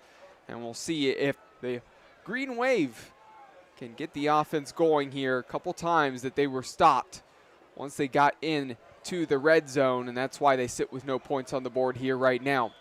But the kick going from left to right on your screen, and we are underway for the second half. Low squib takes a hop and fielded at the 28-yard line, and that's where Cole and the offense will come out on the field. Let's get him on the ground, right? Let's get this young man moving. He seems to do that well. It seems to be how he's getting in his groove. That'll open up the pass game again. He struggled. 2 interceptions for him thus far. Just need to get him comfortable back there. Just hasn't been comfortable in the pocket on a consistent basis. I want to give Dom a quick shout out for the halftime show brought to you by Hinckley Roofing. Also a reminder that all kicks, sacks, and turnovers in this game have been brought to you by Hinckley Roofing. Check them out online at hinckleyroofing.com. Here's Cole with a big run on the first play of the second half. He found plenty of space. If he could have bounced out to the left of his blocker, and I think he was kind of looking at number 1, Jawan Bryant, like, why didn't you get out in front of me, man? One more block, and I can probably bounce that to the left a little bit more and take that to the house. Regardless, moving the chains, really nice play by your quarterback, and that's exactly maybe the spark and the energy that the crowd and the sideline needed for Holy Name. So now 1st and 10 from the 49-yard line. 3 receivers to the far side of the field. Rodriguez to the left of Cole. Short throw out in the flats out to the far side, making man miss, getting around the outside and slipping down is number 21, Nicholas Namath. Again, liking what we're seeing from the offense so far, mixing it up, getting Cole comfortable throwing the ball a little bit. Like you said, 2 interceptions tonight, but no reason to, put his arm on ice by any means, especially when you're down by 14. Again, we've seen it. Holy Name's been able to move the ball down the field a couple of times. See if they can keep it going, get down to the red zone, give yourself a shot, 3rd shot at redemption to punch this in. 2nd and 6 from the 48. Here's Cole, a keeper. He's going to follow his lead blocker out in front. He's going to try to get around the edge. There's a stiff arm, and he's going to get past the first down marker. He's throwing bodies. Andrew Cole, the senior quarterback for Holy Name, saw what Elijah Gray did in that first half, and he said, I can do it too. What a carry there for Andrew Cole. What a run. Just threw a Normandy Invader right into the turf. What a physical run by the senior. One thing I want to mention, though, I've been watching this offensive line. They shift their weight a lot in their stance. You can tell almost every play what they're doing. If Dom's picking it up from up here, we'll see if the defense picks it up down there on the field as well. 1st and 10 now. Cole following a blocker once again, and he's keeping those legs churning. After contact, got about another 2 or 3 yards there, making himself tough to bring down. And I think there's a whole new intensity and energy that seems to be exuberating from Andrew Cole right now, and you could see it from up here. Oh, yeah, this offensive line's getting to go. Sorry to cut you off there, Brandon. The offensive line, they're getting everything going. They're being physical. They're getting off the line. They're doing a good job thus far. Bad news, he's hobbling right now. Andrew Cole's walking a little bit limp, but he shrugged it off to the coaches, said, I'm good. I got to stay out here. So 2nd and 2 now. 2 in the backfield with him. Here's a handoff. Rodriguez following a blocker. He's got some room. That's going to be enough to move the chains. And this drive looks really good for Holy Name, but bad news, Andrew Cole is still laboring after that tackle just a moment ago. And there's going to be an official's timeout down there on the field. Cole really tried to tough it out for a play, but yeah, hopefully he's okay. Well, and credit to Cole, I think he and the coaching staff knew that was going to be a handoff, but just having him out there and having the threat of him being able to run made the defense have to adjust a little bit. They were able to get a good gain, but obviously you don't want to see him down right now, especially with how much of a momentum shifter he's been. He's been that nice little burst of energy that this Green Wave offense has been looking for, tried to put everything on his shoulders, and yeah, not looking great right now as he's still on the ground, and hopefully he's all right. Yeah, it appears like they're taking a look at that left ankle there of Andrew Cole as he's down there on the field.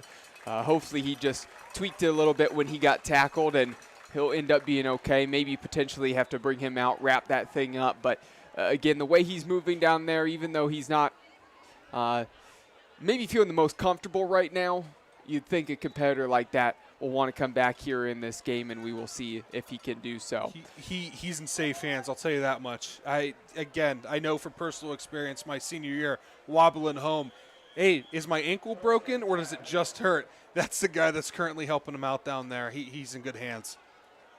And so now it's number 16, Harrison Frank, who is throwing over on the sideline. He checks in. Just going to hand this one off to the running back.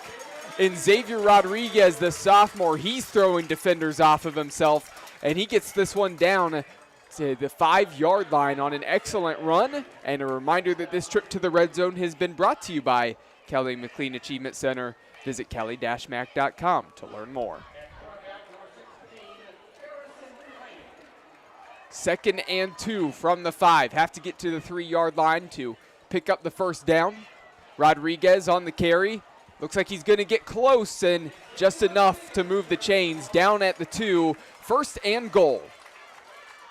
That's nice having that first down marker right there. Now you have 4 golden chances at the 2-yard line to punch one in. But don't forget, Dom, this is the second time it's happened just like this. They got a fresh set of downs on the 2-yard line earlier in this game. Didn't quite turn out. Got to shake off the cobwebs. Still running out of the same set from the last 2 plays. They're going to go back to the well with Rodriguez again. And Rodriguez is into the end zone. Touchdown, Holy Name. And this crowd has come back to life after being quiet in the latter stages of the first half. 14-6, an opportunity to make it 7. That's how you set the tone. That's how you come out of half and show that we're still here, that we're not done yet. This is a tough group, as Ryan Day said in his post-game interview after the Notre Dame game. This is a tough team.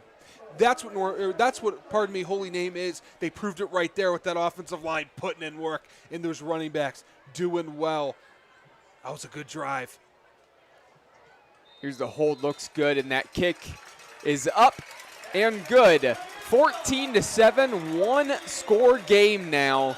That first drive for Holy Name coming out of the locker room looked like a totally different team offensively than what we saw in the first half. Things are trending their way, but they had a hard time stopping Elijah Gray and that offense of Normandy there in the first half. We'll see if the same intensity holds for Normandy that they had in the first that got them the lead. Now, don't forget, Gray was much more dominant late in the first, early in the second. I'm not 100% sure if it was the play calling shift from Normandy or if Holy Name started to figure something out, but he wasn't quite as effective as the half was ending. They had the clock up against them, too. So a couple different things up in the air, but that said, there's some hope here that you can still stop Gray. You may have figured something out coming here or coming into the half. See if they made the proper adjustments, but if they have, even if it's not a 3 and out, if you can just keep Normandy from scoring on this drive one way or the other, that is massive. The momentum continues to shift back towards your way, and we've got ourselves a football game. That we do. Anybody who looked at this and looked at the records, well, have to say, might want to think again if you decide not to tune into this one and you end up watching the playback. Again, this one's a fun one to see live. These two teams are competing hard, and you see it there coming a little bit late trying to get on top of that ball, but Normandy doing a good job covering that up. That's number 16. Again, actually, I'm not seeing a number 16 here on the roster, so there you go. Good job, number 16 out there on special teams. Way to get noticed. Not in the roster. Tomorrow you will be. Yeah, absolutely. The pleasures of high school football. Always, again, when rosters put together at the beginning of the year, and changes really aren't made throughout the year, and you have to hope that the numbers held true, stayed the same. Well, I know this happened with North Olmsted where there's injuries in the JV team, and then they get rid of the 9th grade team, and now those players have a shot to play varsity games. That could be the case here. Absolutely. We see a lot of that stuff sometimes happen throughout the season. Got to love high school football. And here, this one's going nowhere on the carry. Cairo Dillard, the senior running back, is met immediately, and he's brought down at the 30-yard line. Again, even though there was forward progress at the beginning, he broke out of a couple tackles. So they're spotting him at the 30-yard line because he was running on his own accord there, back there. Good call from the officials paying attention to the fact that he was running on his own, and they shouldn't be given any forward progress there. Listen, you have an end, break loose, you cut in. You don't cut out. There's nowhere to go outside. Second and very long, a lot of pressure, and trying to stay up, doing a good job was Elijah Gray, but then the swarm of black jerseys surrounded him and brought him down for the sack. And actually, they're going to say he's brought down right at the line of scrimmage there at the 30-yard line. So regardless, 3rd and long on that play. This is a different offense. It seems like, hey, but if you're a Holy Name supporter, this defense looks completely different. Let's see if they can get the big stop on 3rd and very, very long. Not too often you'd hear me say run it on 3rd and 3, but you quarterback like that, this guy can run and make guys miss. Made one miss there. Another man in open space, and he's tripped up at the 40-yard line, but you got some good yardage back there on that. I know it's not going to result in a first down. You're probably going to have to punt this one away here on 4th and long. But regardless, I like what Elijah Gray did on that play. Absolutely, and you keep watching him run, and it's tough not to say just run it with Elijah Gray every single time. I know it's not how it works, and you're going to key in on that eventually, but whew, man, if you're Holy Name, you could not have asked for a better result here. Get your offense back out onto the field, even with your backup quarterback. Things were really heating up, so we could have this tied back up sooner than we might have anticipated. Almost a block. Yeah. That was close. Almost a block, but actually going to result in a good punt for Normandy. Takes a hop close to the 30, got an extra 20 yards on that, and rolled inside the 10 and spotted down at the 9. So, that being said, 91 yards to the end zone to go for Holy Name on their second drive of the second half, trailing by just 7 points. I'll tell you what, if you're not prepared to feel the pain of a ball that goes right off the foot into your hands, it is one of the worst pains that you'll feel on a football field. I'm serious about that. I've got blindside hit. I've gotten suplexed. I've had my knees felt like they're facing the wrong direction. But I'll tell you what, I blocked a field goal once in practice. I thought my hands were falling off. Oh, that's not a fun experience. Yeah, the way the speed of how ball comes off the foot. Footballs really don't feel the best, again, from close range when that happens. So Dom has experience with that, and here a handoff on the opening play, just trying to clear out a little bit of space for Holy Name. Carry there for Xavier Rodriguez. He was the guy that once Andrew Cole went down on the last drive, they were going to Xavier Rodriguez, and he was doing a really good job on the ground. And right now, still see Andrew Cole trying to have a couple runs on the sideline, see if he was good to go. Unfortunately, it looks like he's kind of shaking his head here right now. Not sure if we'll see him again. Quarterback keeper for his backup, and swung down was number 16, Harrison Frank, sophomore, met by the defender quickly. And obviously you want Cole in this game. It's going to be interesting to see what this offense looks like now without him. That drive was wonderful, but Cole really kind of put the team on his back there, except when it got right down to the goal line. So, I mean, if the game plan was for him to be the bulk of your offense, obviously you're going to have to throw out something different now. Third down here for Holy Name. Running out of the same set we saw them run the last 3 plays before they scored. They're going with it again. Here Rodriguez gets a nice carry. That's going to be enough to move the chains to the 21-yard line. They're really leaning on Rodriguez right now. I think they want to run the ball here with Frank. But I'll tell you what, I don't have the height and weight for the young quarterback that's in, the sophomore, I do believe. He's not a very big kid. No, he's not. And I don't know what the quarterback depth is, but, I mean, there can't be more than, 50 kids on this team. So you don't have a lot to pick from when it comes to quarterbacks. He's the best you got outside of Cole. You cannot see him get hurt. Here's a handoff to Rodriguez again. Rodriguez trying to split through a couple white jerseys there, doing a good job following his blockers, and he's past the 25, down at the 27.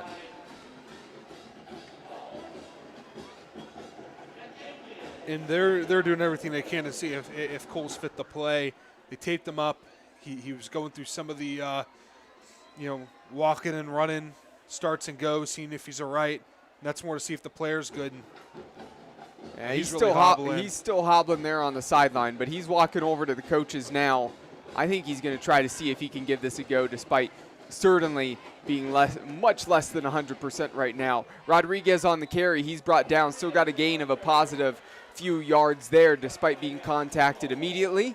As he falls forward, it's now going to be third and short. And there he goes. He's back in the game. Let's see how he is in there. Again, credit to Harrison Frank in there for the touchdown.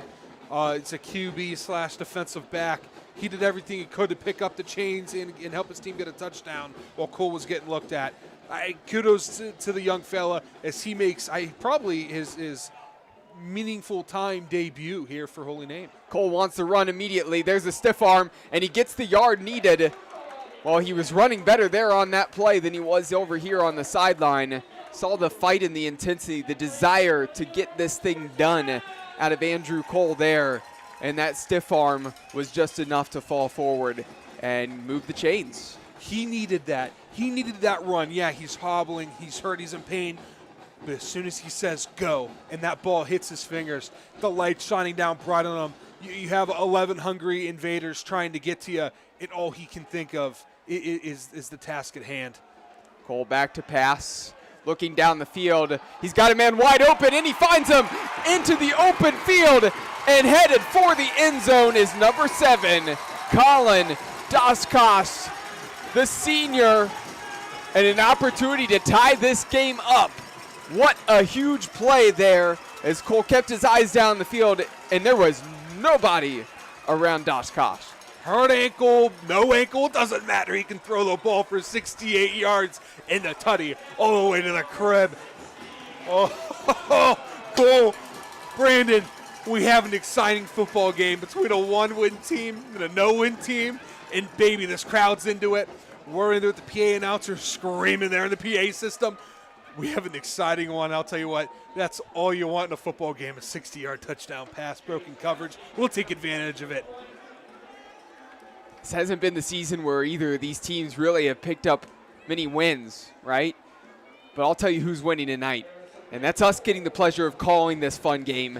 And for anybody out there watching, listening live here right now, or if you go back and you watch this one over, again, this is a win for you because this is a ball game here this evening. PAT up and good.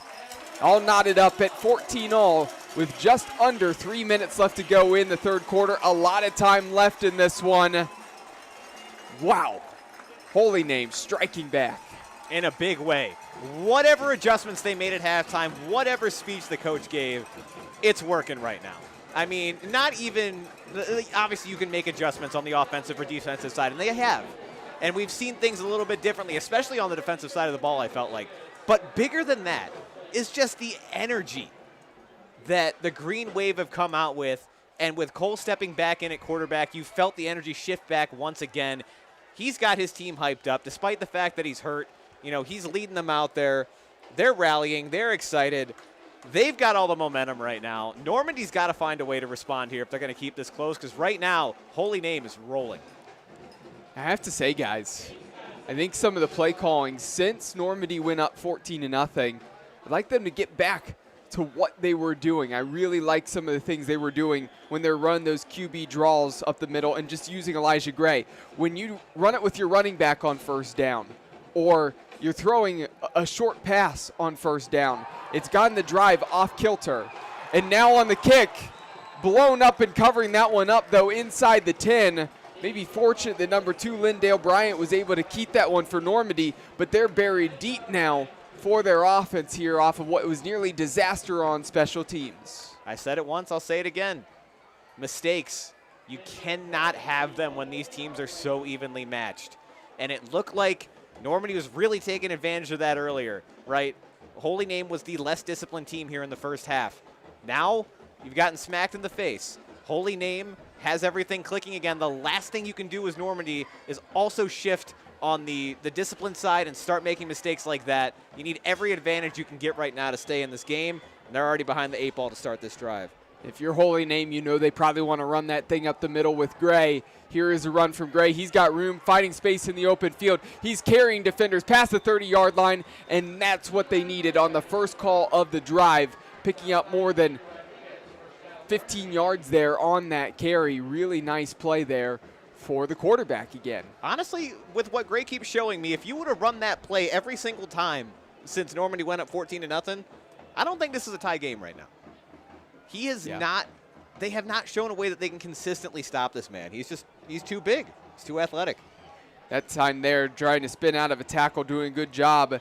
Cairo Dillard getting some positive yards after it looked like it might get blown up there in the backfield. Have to say that push was credit to number 75, Rashad Hardnett. And that is a big nose tackle that's coming off the field. He's getting a breather here right now. He's a guy that they really need to plug the holes, Holy Name, for some of those runs up the middle. Now that he's off the field, we'll see if they go back to the well with Gray. 2nd and 6.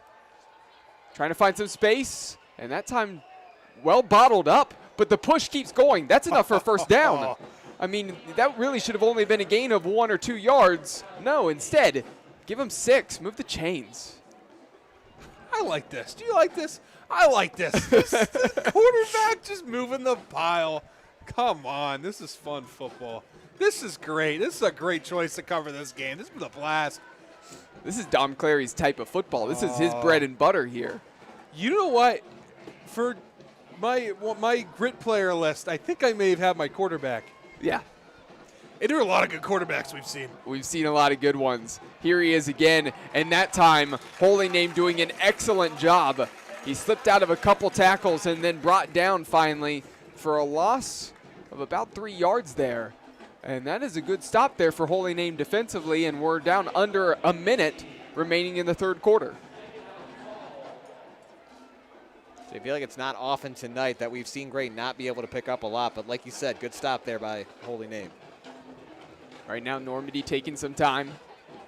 Snap this ball to the near side. They're going to hand this one off to the running back. Here's Dillard. Dillard trying to cut back, and he's going to be brought down right at the 45-yard line. Gain of 2. So it's now going to be 3rd and 10 as it's back to the original line of scrimmage.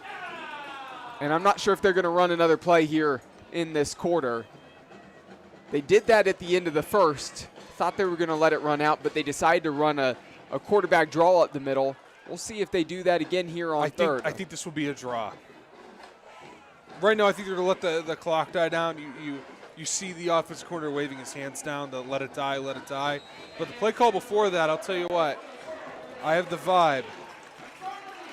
There just might be a QB draw. So when we come back for the start of the fourth quarter, it's going to be 3rd and 9 from the 46-yard line, all tied up at 14 all here in this matchup in the GLC between Holy Name and Normandy. We'll step aside and be back for the start of the fourth quarter. Tonight's broadcast is brought to you by Pulp North Olmsted. From wraps to bowls to smoothies and everything in between, this is the perfect healthy option for the person on the go.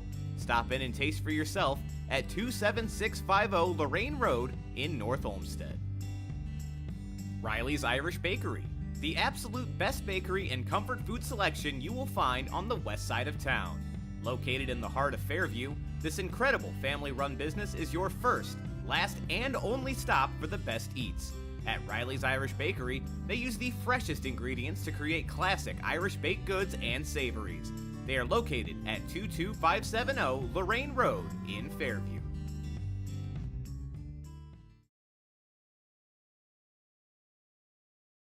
Back for the start of the fourth quarter here of the Keon Sports High School Football Game of the Week here on the YouTube channel here in Week 7, and a good one at that. 14-14, 3rd and 9 now. Back to passes, Gray. Gray looking to run, on the run. He throws that one a little bit behind his tight end. Simmons had to turn to that one, reach back, in and out of his hands. Again, tough one for him to catch. One he probably should have hauled in at the sticks. You ready for an insane stat? That's his first incompletion other than the pick. How many times has he thrown the ball, Dom? Been a long time. That's his 5th pass. I'm just saying, for a quarterback that hasn't thrown the ball, he's only thrown one incompletion other than a pick. Fair enough.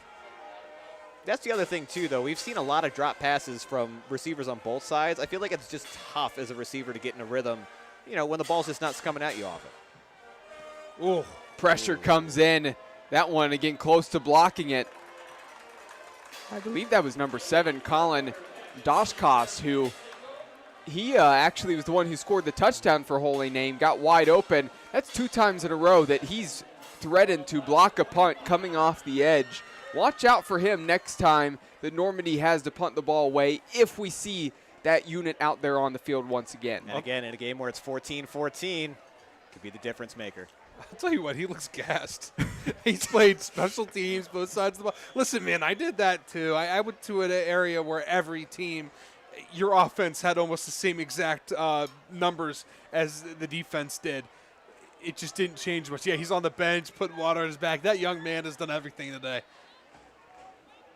So Cole's back out on the field. He's going to hand this one off to Rodriguez, who gets a nice push from his fullback and his offensive line ahead of him, and a gain of 6 on that carry.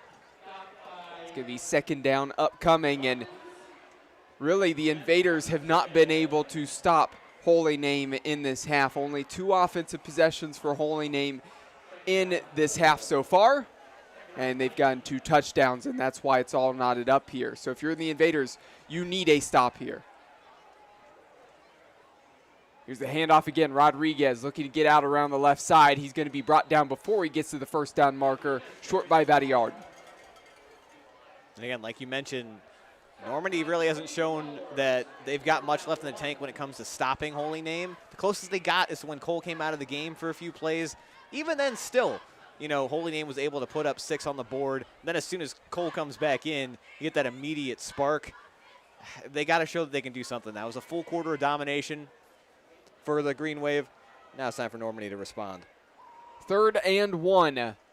Looking to go with Rodriguez again. He gets touched right as soon as he touches that football, but certainly not enough contact to bring him to the ground.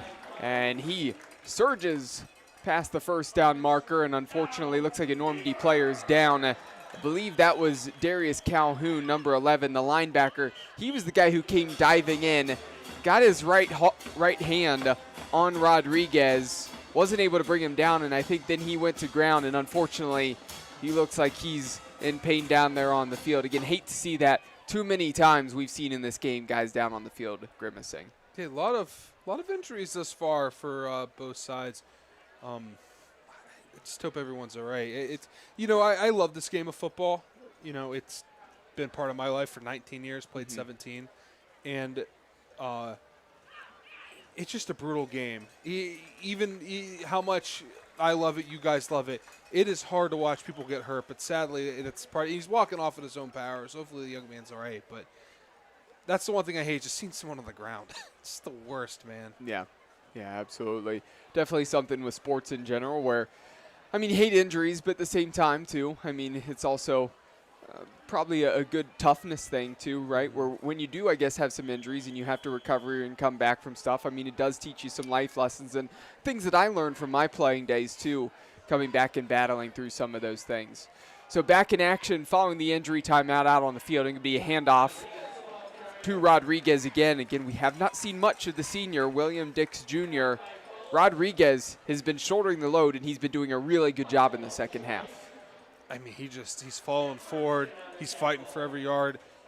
He knows exactly where to go, hits the hole hard, does it with confidence. It credits his offensive line. They're making it where he doesn't have to worry about the linebackers until he's about 2, 3, 4 yards down the field. They're doing a good job working up to the second level. When they run counter or power, the backside tackles doing a good job doing a gap seal hinge. Just a good job overall by this offense. Cole's going to keep this one himself, looking out to his tight end out on the outside, and he was wide open, dropped by Dosh Koss. And that's one that he would want back. It actually looked like that might not have been the original play call. I actually think that was supposed to be a handoff to Rodriguez over the middle. The tight end, who broke free for the big 68-yard touchdown on the last drive, actually said something in the ear of Cole right before he went back to his tight end spot there on the left side of the line. I almost think it was, hey, find me if I run out on this route because I'm going to have a lot of space because they're cheating in.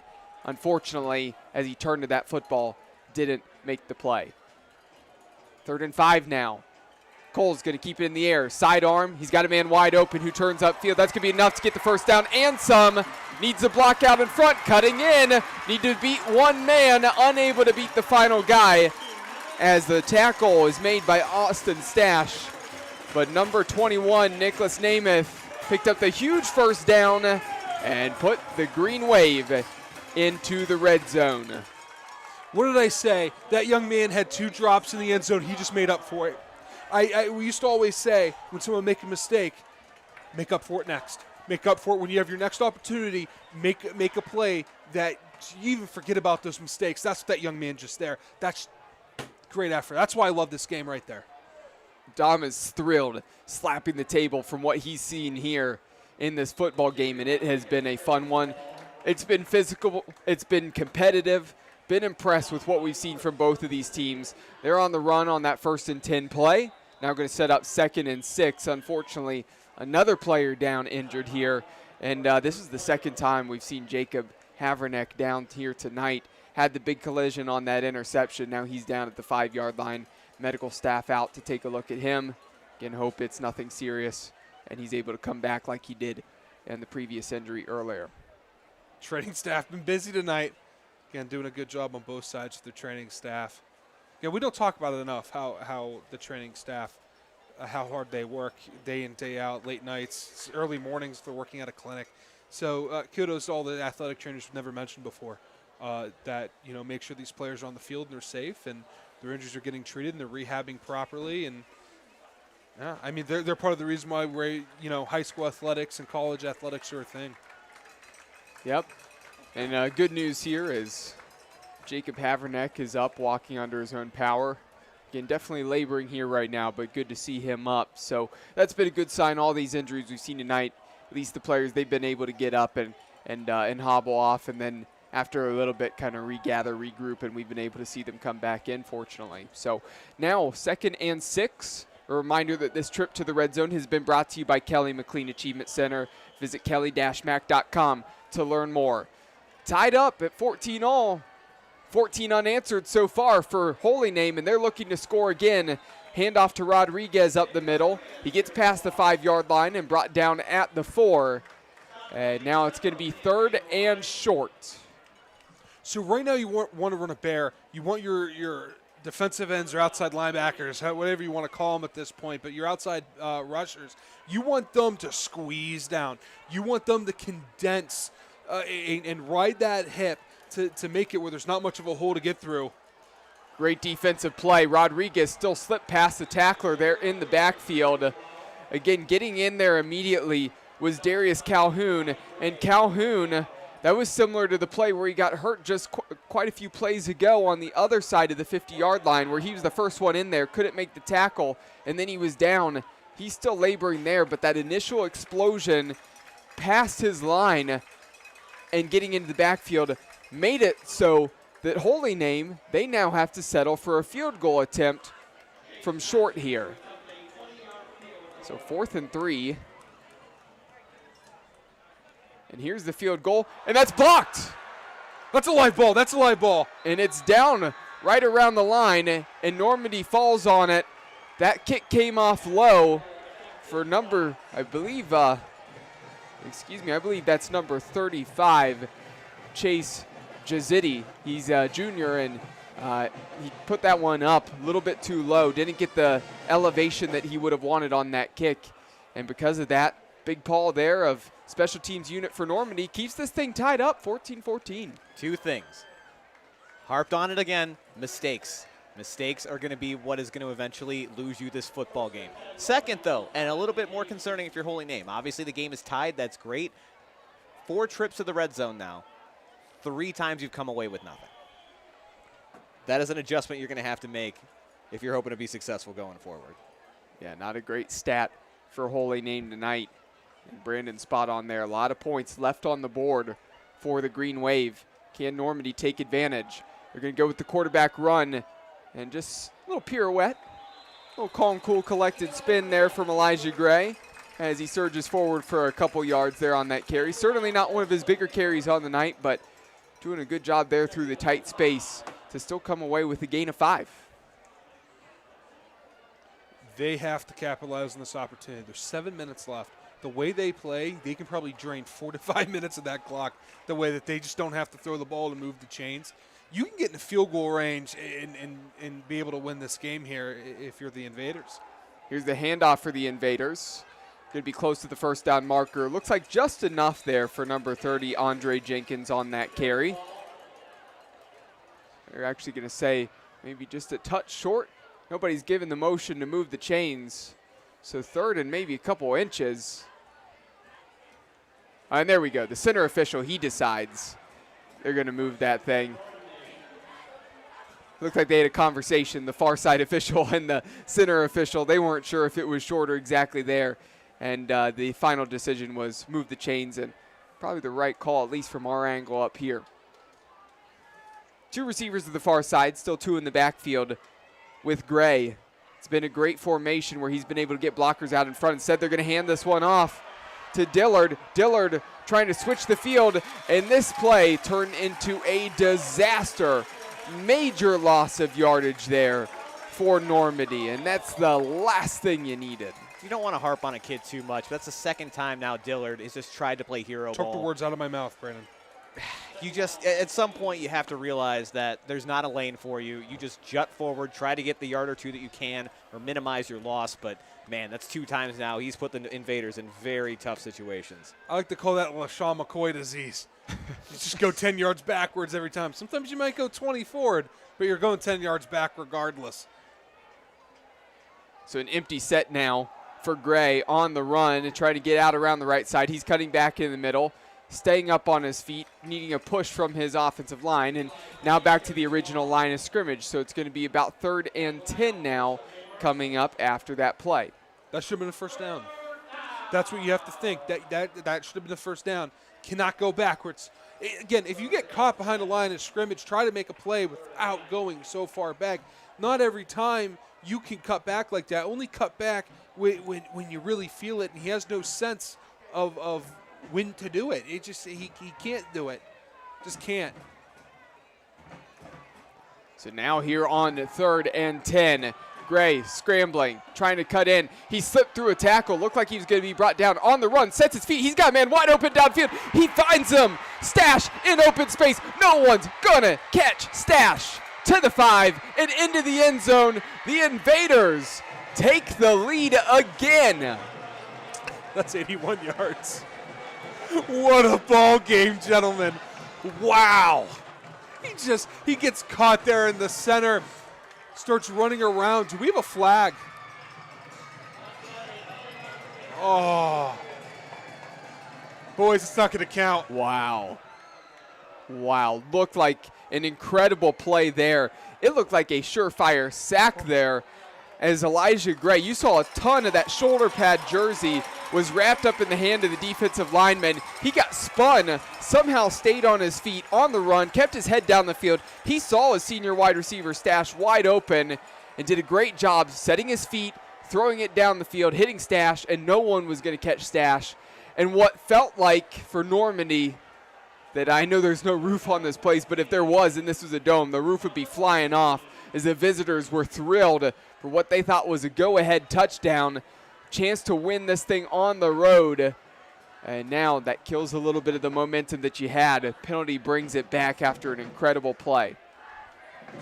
That's tough. You're going to run the risk of a hold anytime you extend the play like that, but man, it's tough to take anything away from Gray there. Excellent escapability, excellent throw down the field, way to find his guy down the field. Again, every time it seems like he's supposed to take a loss, turns it into something.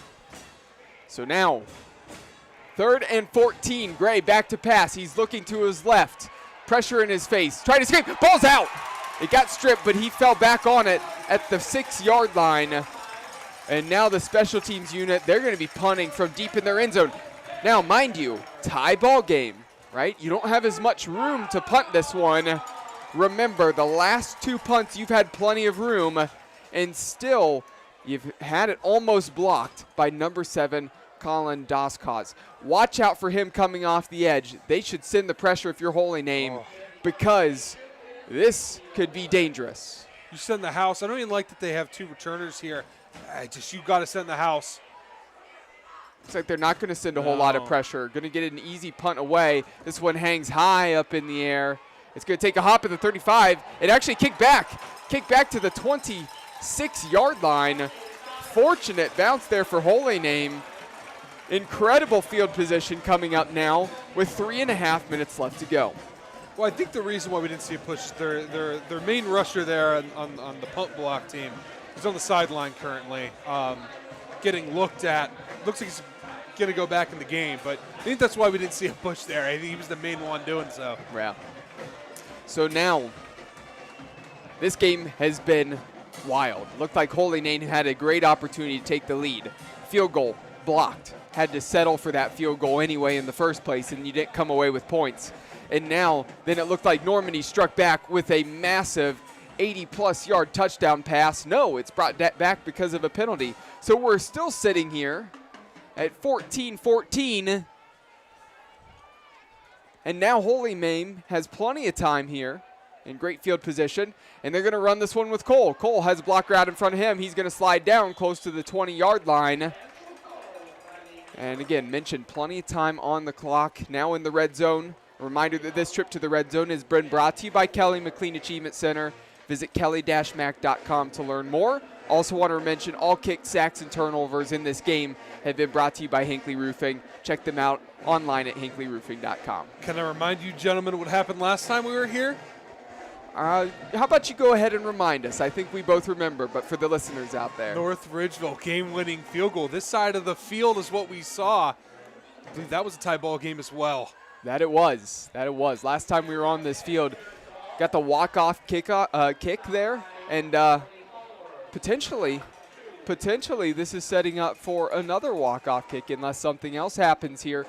Clock continues to tick down. Holy Name content, draining that clock at the moment. And a great opportunity here, 3rd and 2, 2.5 minutes left.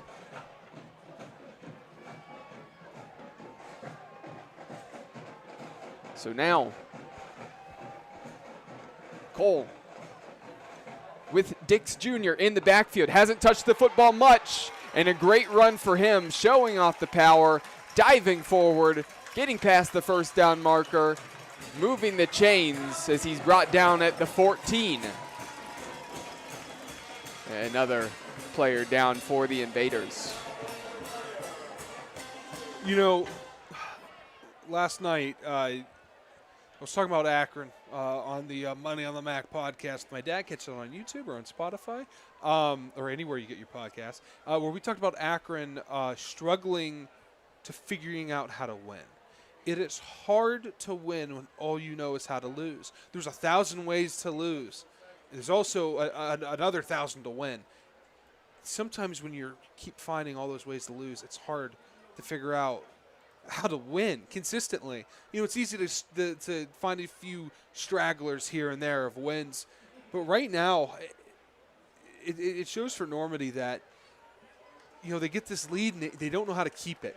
In Holy Name, they know how to fight back. These guys were on this team last year. Yeah. A lot of the players that have made impact plays last year, they were on a team that was a few games away from having an opportunity at a state championship game. I believe they were, 1 or 2 games away from the semifinal? Yeah, 12-3 record and fell to Canfield deep in that fourth. Good Canfield team in the Youngstown area. Deep in the 4th round of the tournament.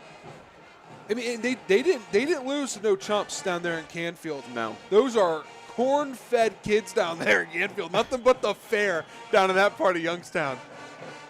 So now that was just the 3rd down play just a moment ago. Now 1st and 10, give it back to William Dix Jr. Nice carry there on 1st down. Now 2 minutes left in the game. And this is it, guys. Crunch time. Like Dom said, it's crazy that 2 games at this stadium, regardless of what happens, we're going to get an exciting ending here. We got another one earlier in the year. This is what football's all about, guys. 2nd and 4.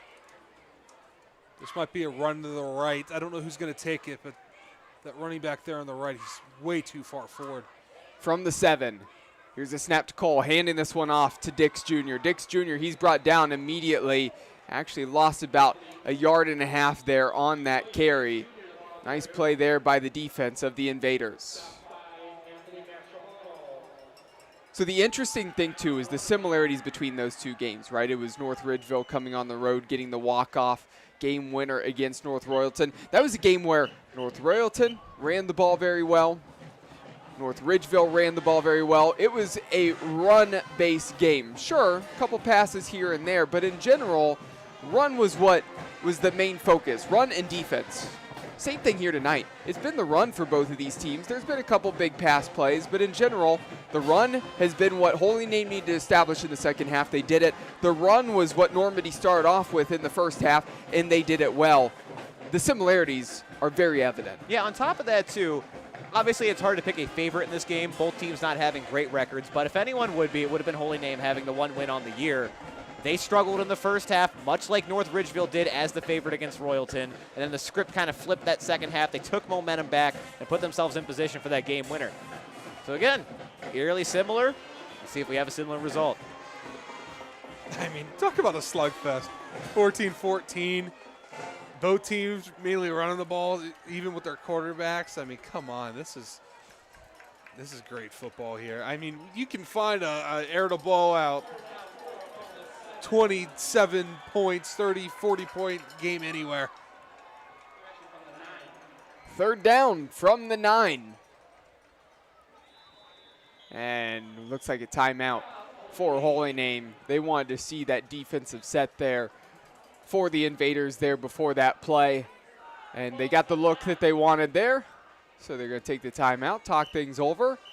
And we'll see what happens here when they come out, what they decide to do on this play call, because it's going to be 3rd and 6. Again, not that short here on this 3rd down, but because of that field goal being blocked earlier, we talked about obviously it's an opportunity for maybe a walk-off winner potentially, but you also have to keep in mind the trajectory on that kick was very, very low.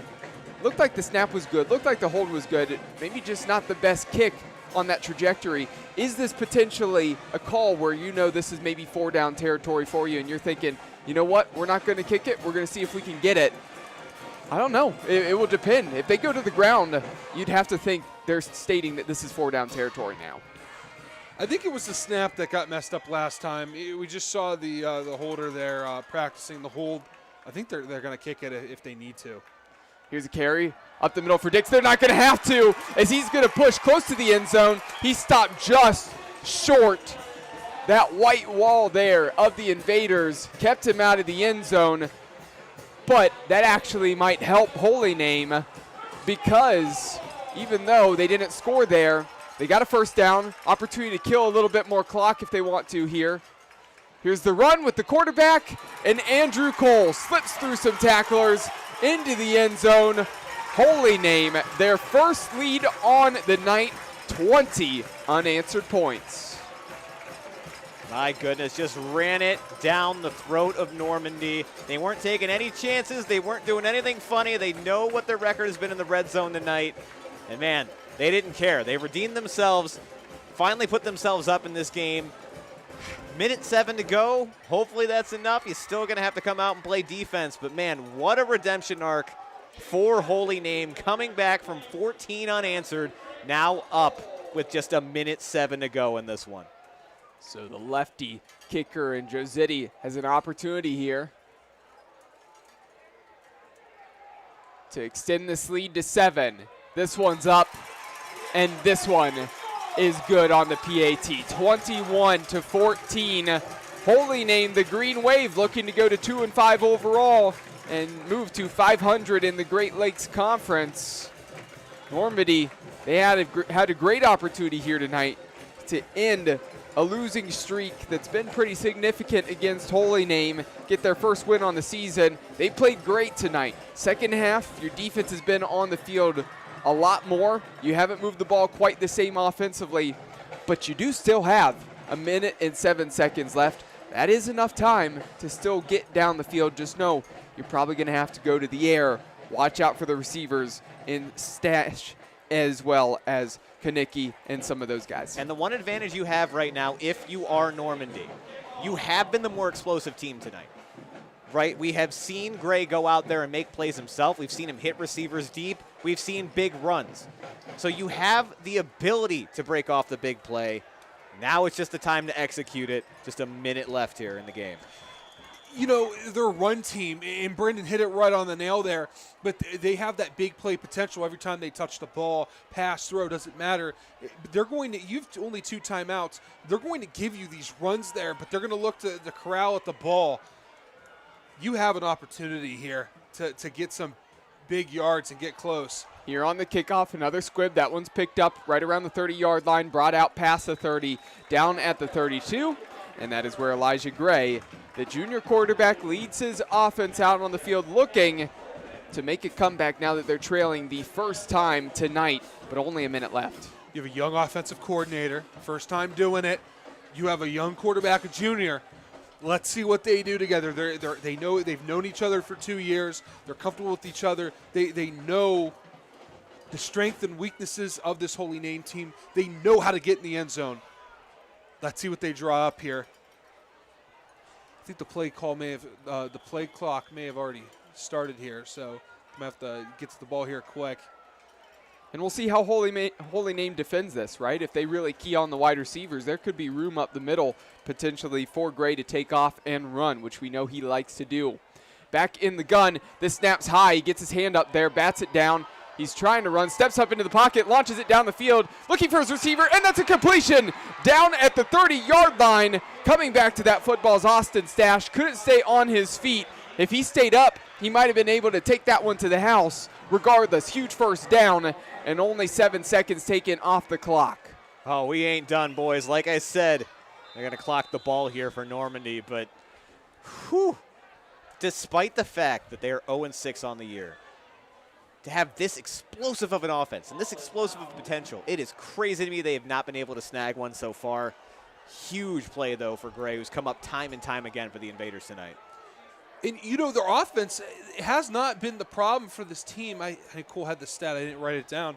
Cole, you have the stat of how they've been outscored, right? Yeah, 230 to 109. They give up 40 to 50 points at least every game. Yeah. Right now there's a talk going on by the refs. But this is a team, they have no problem putting up points. It's defending. It's preventing teams from getting in the end zone. I'm curious what the discussion is right now. The funniest thing with the conversation, and I think potentially part of that conversation too, was when they clocked it, it almost seemed like they were confused on where to spot that football, right? Should just be a yard back, right? maybe they're trying to get that sorted out. But the play already happened. We've seen this in Cleveland before. You can't go back and change a play call after a play has already happened. You guys know what I'm talking about. I'm talking about Bottlegate. Okay, that's not going to happen here. You have class act in Normandy and Holy Name, but still, you can't change the call. Whatever happened. Looks like they're communicating. I think Holy Name's going to be upset, but Normandy, well, I guess it depends what they determine, but I think they're going to keep the ball where it lays. Yeah, I'm not sure exactly what a long talk would be about for this. I mean, that was just clocking the football. Seemed like pretty textbook, normal football that we see. I think it might be the spot from the play before of where he fell. It's hard, man. You gotta be on the dot if you're the referees. You only have a few seconds to really figure it out.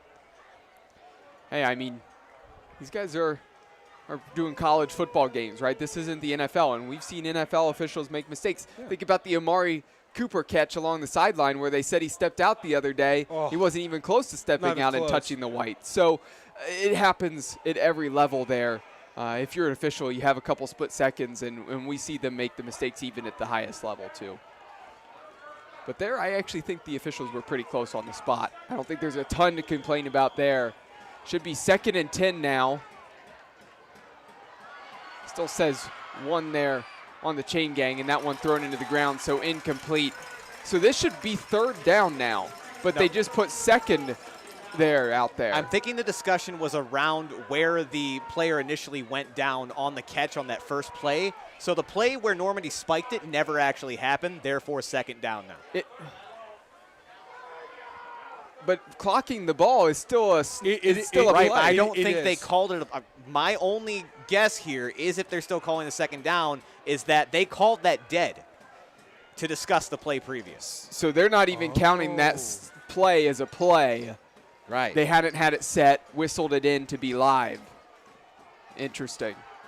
So now stepping up, looking for a receiver out on the outside. There's the tight end, hauling it in there for Simmons. Ball's still in play, and that's unfortunate for Holy Name, but that actually kind of helps Normandy, as that was like an injury timeout, I thought, for a second, but no timeout taken there for Normandy as a player was down following the tackle. Yeah, and they're still saying 3rd down right now. There's definitely some lively conversation going on up here that we can hear. Fans were not happy about it either, but that's the only thing I can come up with, guys, because obviously we saw the play. They clocked it. They threw it down. But, yeah, again, interesting. It's tough if you're Holy Name because you saw the play go off, but like you said, sometimes as a referee, things happen. Not going to be popular, especially if Cleveland Heights can come away with this one. Garfield, my goodness. Normandy can come away with this one if I can choose what team's playing out here tonight. But it's yet to be seen. Again, a lot of conversation still going on. Everybody's confused, guys. Not just us, not just those on the field, but still says 3. You can see it on home right there on the sideline, folks. They are still saying it is 3rd down as of right now. It doesn't look like it's going to be changing. Yeah, so Brandon probably is potentially correct on what that conversation actually was. Now that you think about it, there was not a whistle, right? So it might have been Normandy just hurried up, tried to run a play, but it wasn't even deemed a play there by the officials. Now a slip and brought down. That's unfortunate there for Elijah Gray. And it's now going to be 4th down. And, of course, here the fans would think that should be 4th down. Should be a turnover on downs here now. But because of what the officials called, now the 4th down opportunity for Normandy. And they're up against it here with 23 seconds left. Have to convert. They don't have a choice. It's do or die here. They use that timeout because they know what's at stake. And then 23 seconds is plenty enough time to get in the end zone. You need 10 yards or more. Nothing less. I wouldn't be surprised if they don't have it. They don't have anything that's a only 5-yard route. Everything's going to be 10 and more. The stadium's shaking. We have an exciting finish to an exciting game. A game where Holy Name got all their points in the second half and Normandy got all their points in the first half. It's been lopsided, but it's been fun. Nonetheless, these teams have battled it out. So the battle going to end at some point here soon, you would have to think, unless Normandy can find a way to get into the end zone, level this thing up, and we could potentially be looking at overtime for the first time this season here in our Key on Sports Game of the Week. And we're in week 7 now at this point, and here on 4th down now, 10 yards to go. Can Gray make something happen? Gray has some time, stepping up, looking down the field, lost this one up. Touchdown, Normandy! That one floated over the fingertips of the defenders into the hands of a receiver in the end zone. Believe from up here, that's number 12, trying to get a better look at the receiver. But now Normandy only trails by 1 point. Wow. On 4th down, nonetheless, regardless of this result now, folks, that phantom down is going to be talked about. And it's going to be brought up over and over again. And now the scoreboard is yet to adjust. Okay, I think we're all trying to adjust here. Holy mackerel, you kidding me? Hey, everybody, calm down a little bit. They're looking to go for 2. We're going for 2. We're not going gonna win it. overtime. It ends here. And a timeout now for Holy Name as they saw Normandy look to forget about overtime. Let's try to win it right here. See if we can make this ball game.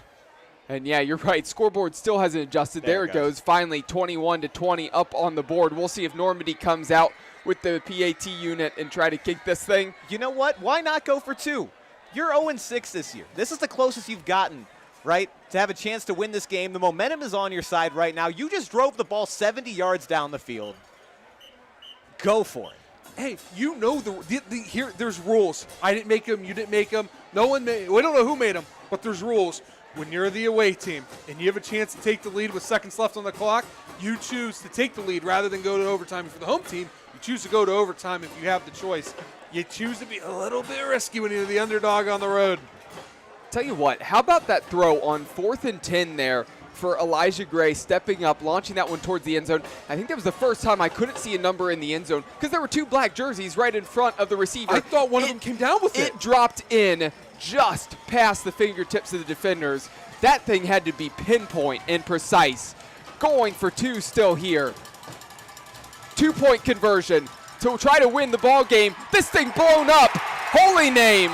They make the stand. 21-20. And the blocking there of Normandy just not good enough. Elijah Gray stumbled as he tried to spin out of that one, and he's brought down. Credit to the guts there of the coaching staff of Normandy to want to go for that there and try to get the win.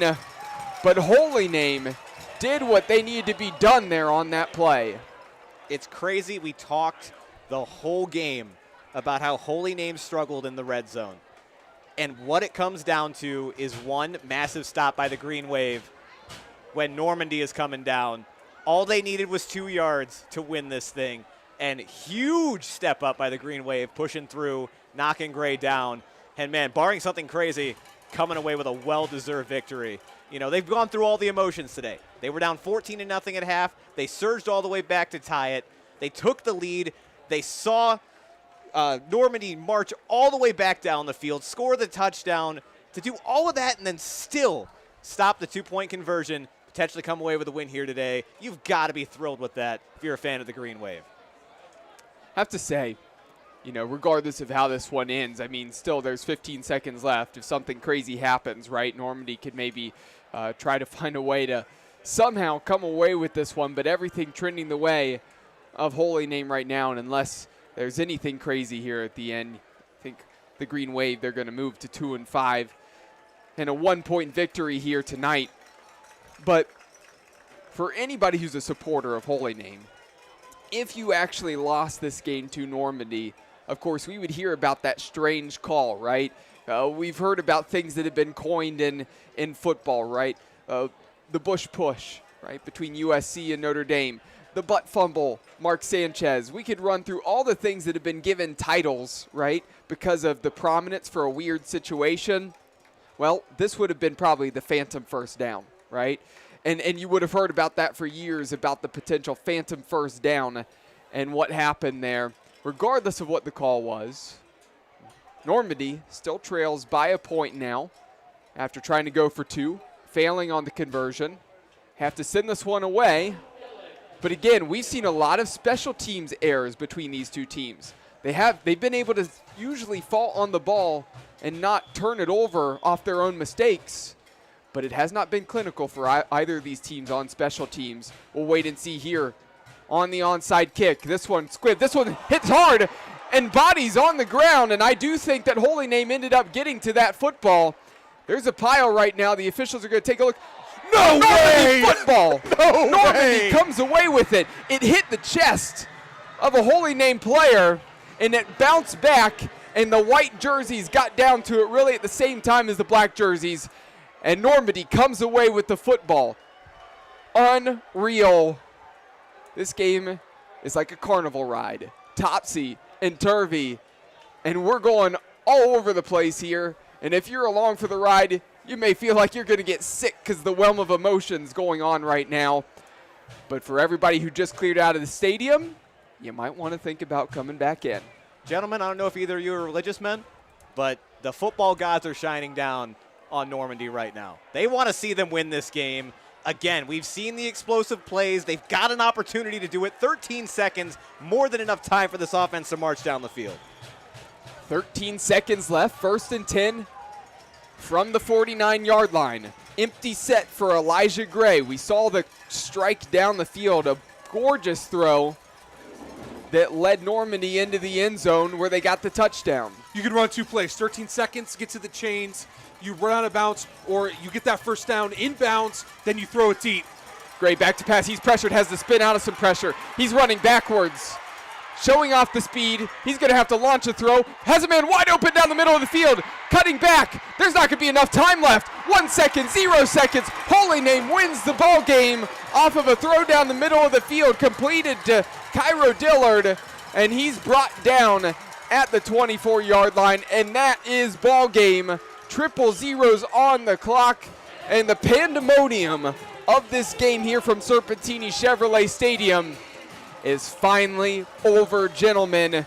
Holy Name, the Green Wave, they went on homecoming weekend, moving to 2-5 overall, 1-1 in the Great Lakes Conference. In Normandy, the Invaders, they came into this place tonight, performed well, made it interesting all the way to the end, but unfortunately for them, they dropped to 0-6 on the year and 0-1 in the GLC. Gentlemen, it's crazy how things work. We were not supposed to be at this game tonight. You know, last second switch, coming to cover, Holy Name in Normandy. And I got to say, guys, game of the year so far. Yeah. For us especially. This has been absolutely phenomenal. Every emotion you could possibly think of, we have felt. Holy Name has felt. Normandy has felt. This has been incredible. This phrase that I'm about to say was said in 2016 when Penn State renewed their rivalry. Gentlemen, can we broadcast this game every year? Because that was a blast. I mean, that game had everything you want. It had run plays out of the wazoo, quarterbacks fighting for extra yards, deep pass plays. I mean, an onside kick, a blocked field goal, fumbles, picks, everything you want in a football game we got here tonight from the battle for Parma supremacy. What a game! Wow, what a joy that was, gentlemen. What a joy. Yeah, well, absolutely. And shout out to Holy Name, as I mentioned again, of course, their athletic department for being so courteous and generous to have us kind of on the last-minute switch here for our Keon Sports High School Football Game of the Week. Also then for everybody who watched and listened and all the supporters there of Normandy. Of course, everybody has safe travels home here tonight. But again, everybody, thank you for having us. We've had a blast. This has been a great one. If you didn't get to watch this one live, okay, maybe you were here at this game, you watched the playback as well. This is going to be just as fun to watch back as it was live as well. That's why we said not only is this Keon Sports High School Football Game of the Week, but maybe the game of the season that we've seen so far, and we've seen some close ones, especially that first stretch of the year. We had a couple then blowouts for a few weeks in a row, and now this was razor thin, back and forth. What a game. Dom said it really well there. Brandon, before we toss it to you here for the post-game show here in just a little bit, and myself and Dom, we step aside here tonight. Any thoughts you have on this thing? I know you'll touch on player of the game here later, a couple other things, but what were your thoughts on what you just saw? I saw two teams that don't deserve the record that they have. Yeah. right? Holy Name now with 2 wins on the year. Normandy, and I feel like we say this a lot, but man, they look way too good to be 0-7 right now. That offense was incredibly exciting. They slowed down just a little bit in the second half, gave the Green Wave the door to kind of storm back into this one. You can't be upset if you're either team after that performance. Obviously, you're Normandy, you had the lead, you gave it up, you fought back, you got the touchdown, you were 2 yards away from coming away with a victory here. There is no such thing as moral victories, but you can't be upset if you were either team tonight. Congratulations, though, to the Holy Name Green Wave. They showed guts, they showed great coaching, they showed great execution, and they fully deserve this win tonight. Dom, I know you're really not going to be covering too much MAC this weekend. You got the weddings. Enjoy the weddings this weekend. But also, again, you got a great group of people lined up here to cover MAC action still. You can see the written recap articles on KeonSports.com. Of course, all the high school football articles up on KeonSports.com as well. Some highlight videos, and you can rewatch this game here on the YouTube channel. And if you haven't done so already, make sure you hit the subscribe button. For myself, Cole McDaniel and Dom Clary, going to sign off here for the Keon Sports High School Football Game of the Week here from Serpentini Chevrolet Stadium in North Royalton, Ohio. Don't go anywhere, though. In a couple of moments, Brandon Soder will be back with you, talk about the player of the game, and also remind you where the Keon Sports High School Football Game of the Week will be next week. Tonight's broadcast is brought to you by Roasted Coffee Shop. Family owned and operated, a former military man and his paramedic wife followed their dream to open the top coffee shop in Ohio. It is the tastiest coffee in town, and customers keep coming back for more. Visit them today to grab a cup at 27093 Bagley Road in Olmsted Falls. Maria Lano Photography. Maria Lano is a creative photographer that tells your story. She is there to document the love that you have for your family, those moments in time, or milestones that your children will share with their own family someday. Whether that means chasing the golden sunlight on the lake or family cuddles on location, she wants to tell your story.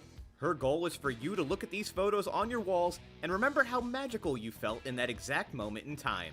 You can find out more by emailing her at marialanophotography@gmail.com. Sedmac Insurance, an independent insurance agency who has served Northeast Ohio for over 50 years. Contact Jeff Romancic today at 440-777-7744 to learn more about what they can do for you. Graffiti Warehouse. Visit them at www.graffitiwarehouse.com for the very best in high school sports merchandise. If you're passionate about your favorite team, then stop by the warehouse and pick up the proper swag to support them. Spins Bowl. Spins Bowl has 36 lanes and a large redemption arcade with a full bar and restaurant. It is truly a good time for the whole family as it has something for everyone, young and old. Swing by their website for more info at spinsbowl.com. TNT Construction.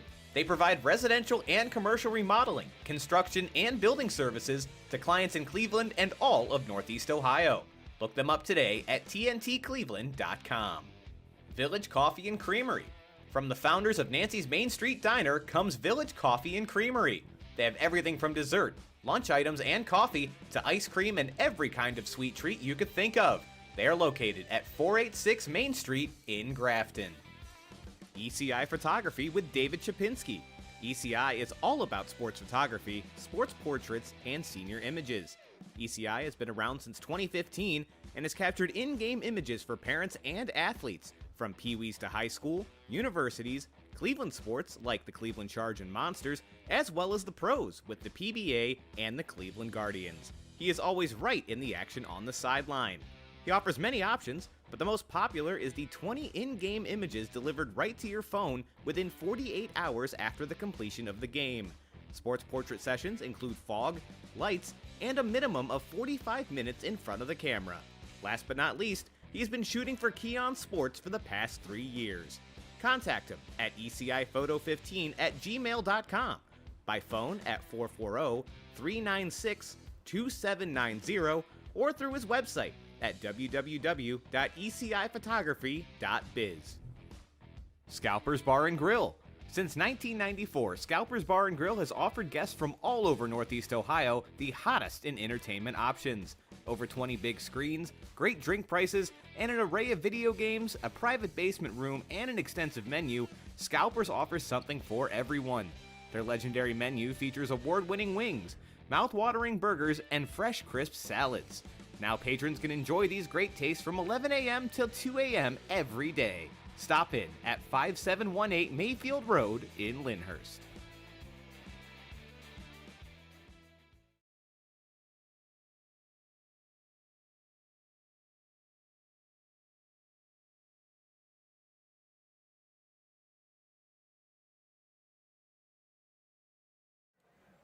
And welcome into the Hinckley Roofing postgame show. Folks, you've been watching the Keon Sports High School Football Game of the Week for Week 7. And man, was it a good one. Folks, if for some reason you watching me right now is the first time you've tuned into this game, do yourself a favor, rewind it back to the beginning and watch it again, because we had a Game of the Year candidate on our hands here at the Keon Sports Media Network. Final score, as you can see, the Holy Name Green Wave 21, the Normandy Invaders 20. Again, it was an exciting one right off the bat. Normandy has not won a game this year. They went up 14-0 in the first half thanks to a dominant run game led by quarterback Noah Gray. Seemingly impossible to stop. The man was just shedding defenders all night, and it looked like it was going to be nearly impossible to stop Normandy. But then Green Wave made the halftime adjustments. They came back out. They put up 21 unanswered, and took the lead in this game. But Normandy wasn't done either. Again, led by Noah Gray, came right back down, scored a touchdown, had a chance to tie it up with a PAT, elected to go for 2, but it was the Green Waves defense stopping Noah Gray short at the goal line and coming away with a victory here. And again, that still wasn't all, because then Normandy had a chance to kick an onside kick. They recovered it, had one more chance at a play. Gray actually completed a pass up the middle of the field, but took too much time off the clock, and that is what brings us here, folks. Again, Holy Name winning this one 21-20. Speaking of Holy Name, it is time for the Hinckley Roofing Player of the Game announcement, and that is, unsurprisingly, Holy Name's quarterback Andrew Cole tonight led his team not only to a gutsy victory coming down from 14-0 at the half, but 222 all-purpose yards and 2 touchdowns tonight. So congratulations to Andrew Cole and the Green Wave for an excellent win here tonight. So, folks, a little bit of housekeeping for you. Next week, I will not be with you, but the guys will still be live. They are going to be at Olmsted Falls as Avon Lake travels into town for that one. 2 Keon Sports veteran teams that we are very familiar with, covered quite often, so make sure you tune in for that one. Always going to be an exciting matchup. 2 great defenses this year in Avon Lake and Olmsted Falls. Also, guys, if you are a fan of high school sports, which I assume you are if you're watching this game, KeonSports.com has you covered. Any football game in Northeast Ohio high school football, we have 20-plus games being covered this week, whether that is with our writers, with our broadcast team, with video highlights. So make sure you get on KeonSports.com to stay up to date on all of the sports around Northeast Ohio, or all the scores around Northeast Ohio, rather. Again, nobody has the scores consolidated quite like we do. No one's going to have nearly as many recaps as we do, so make sure that you visit us there. If you want the information a little bit quicker, at SportsKey1 on Twitter. Anytime an article goes up, we will tweet that out for you. So make sure you keep an eye on the Twitter as well. And then, of course, YouTube. If you're watching this right now, hit that subscribe button, right? Get notified anytime that we go live. We still have 3 more games left this season, so get notified anytime we go live. Got a couple exciting matchups still to end the year, so you're going to want to stick around and see those. And, again, don't forget, next week, Avon Lake at Olmsted Falls. Well, that'll pretty much do it for us tonight, folks. Again, an exciting game. Make sure you go back and watch this one if you did not see the whole thing. It will be available for playback here very shortly once the game wraps up. But all of that said, for my co-host Cole McDaniel and Dom Clary, I'm Brandon Soder. Thank you all for tuning in tonight, and we'll see you next week.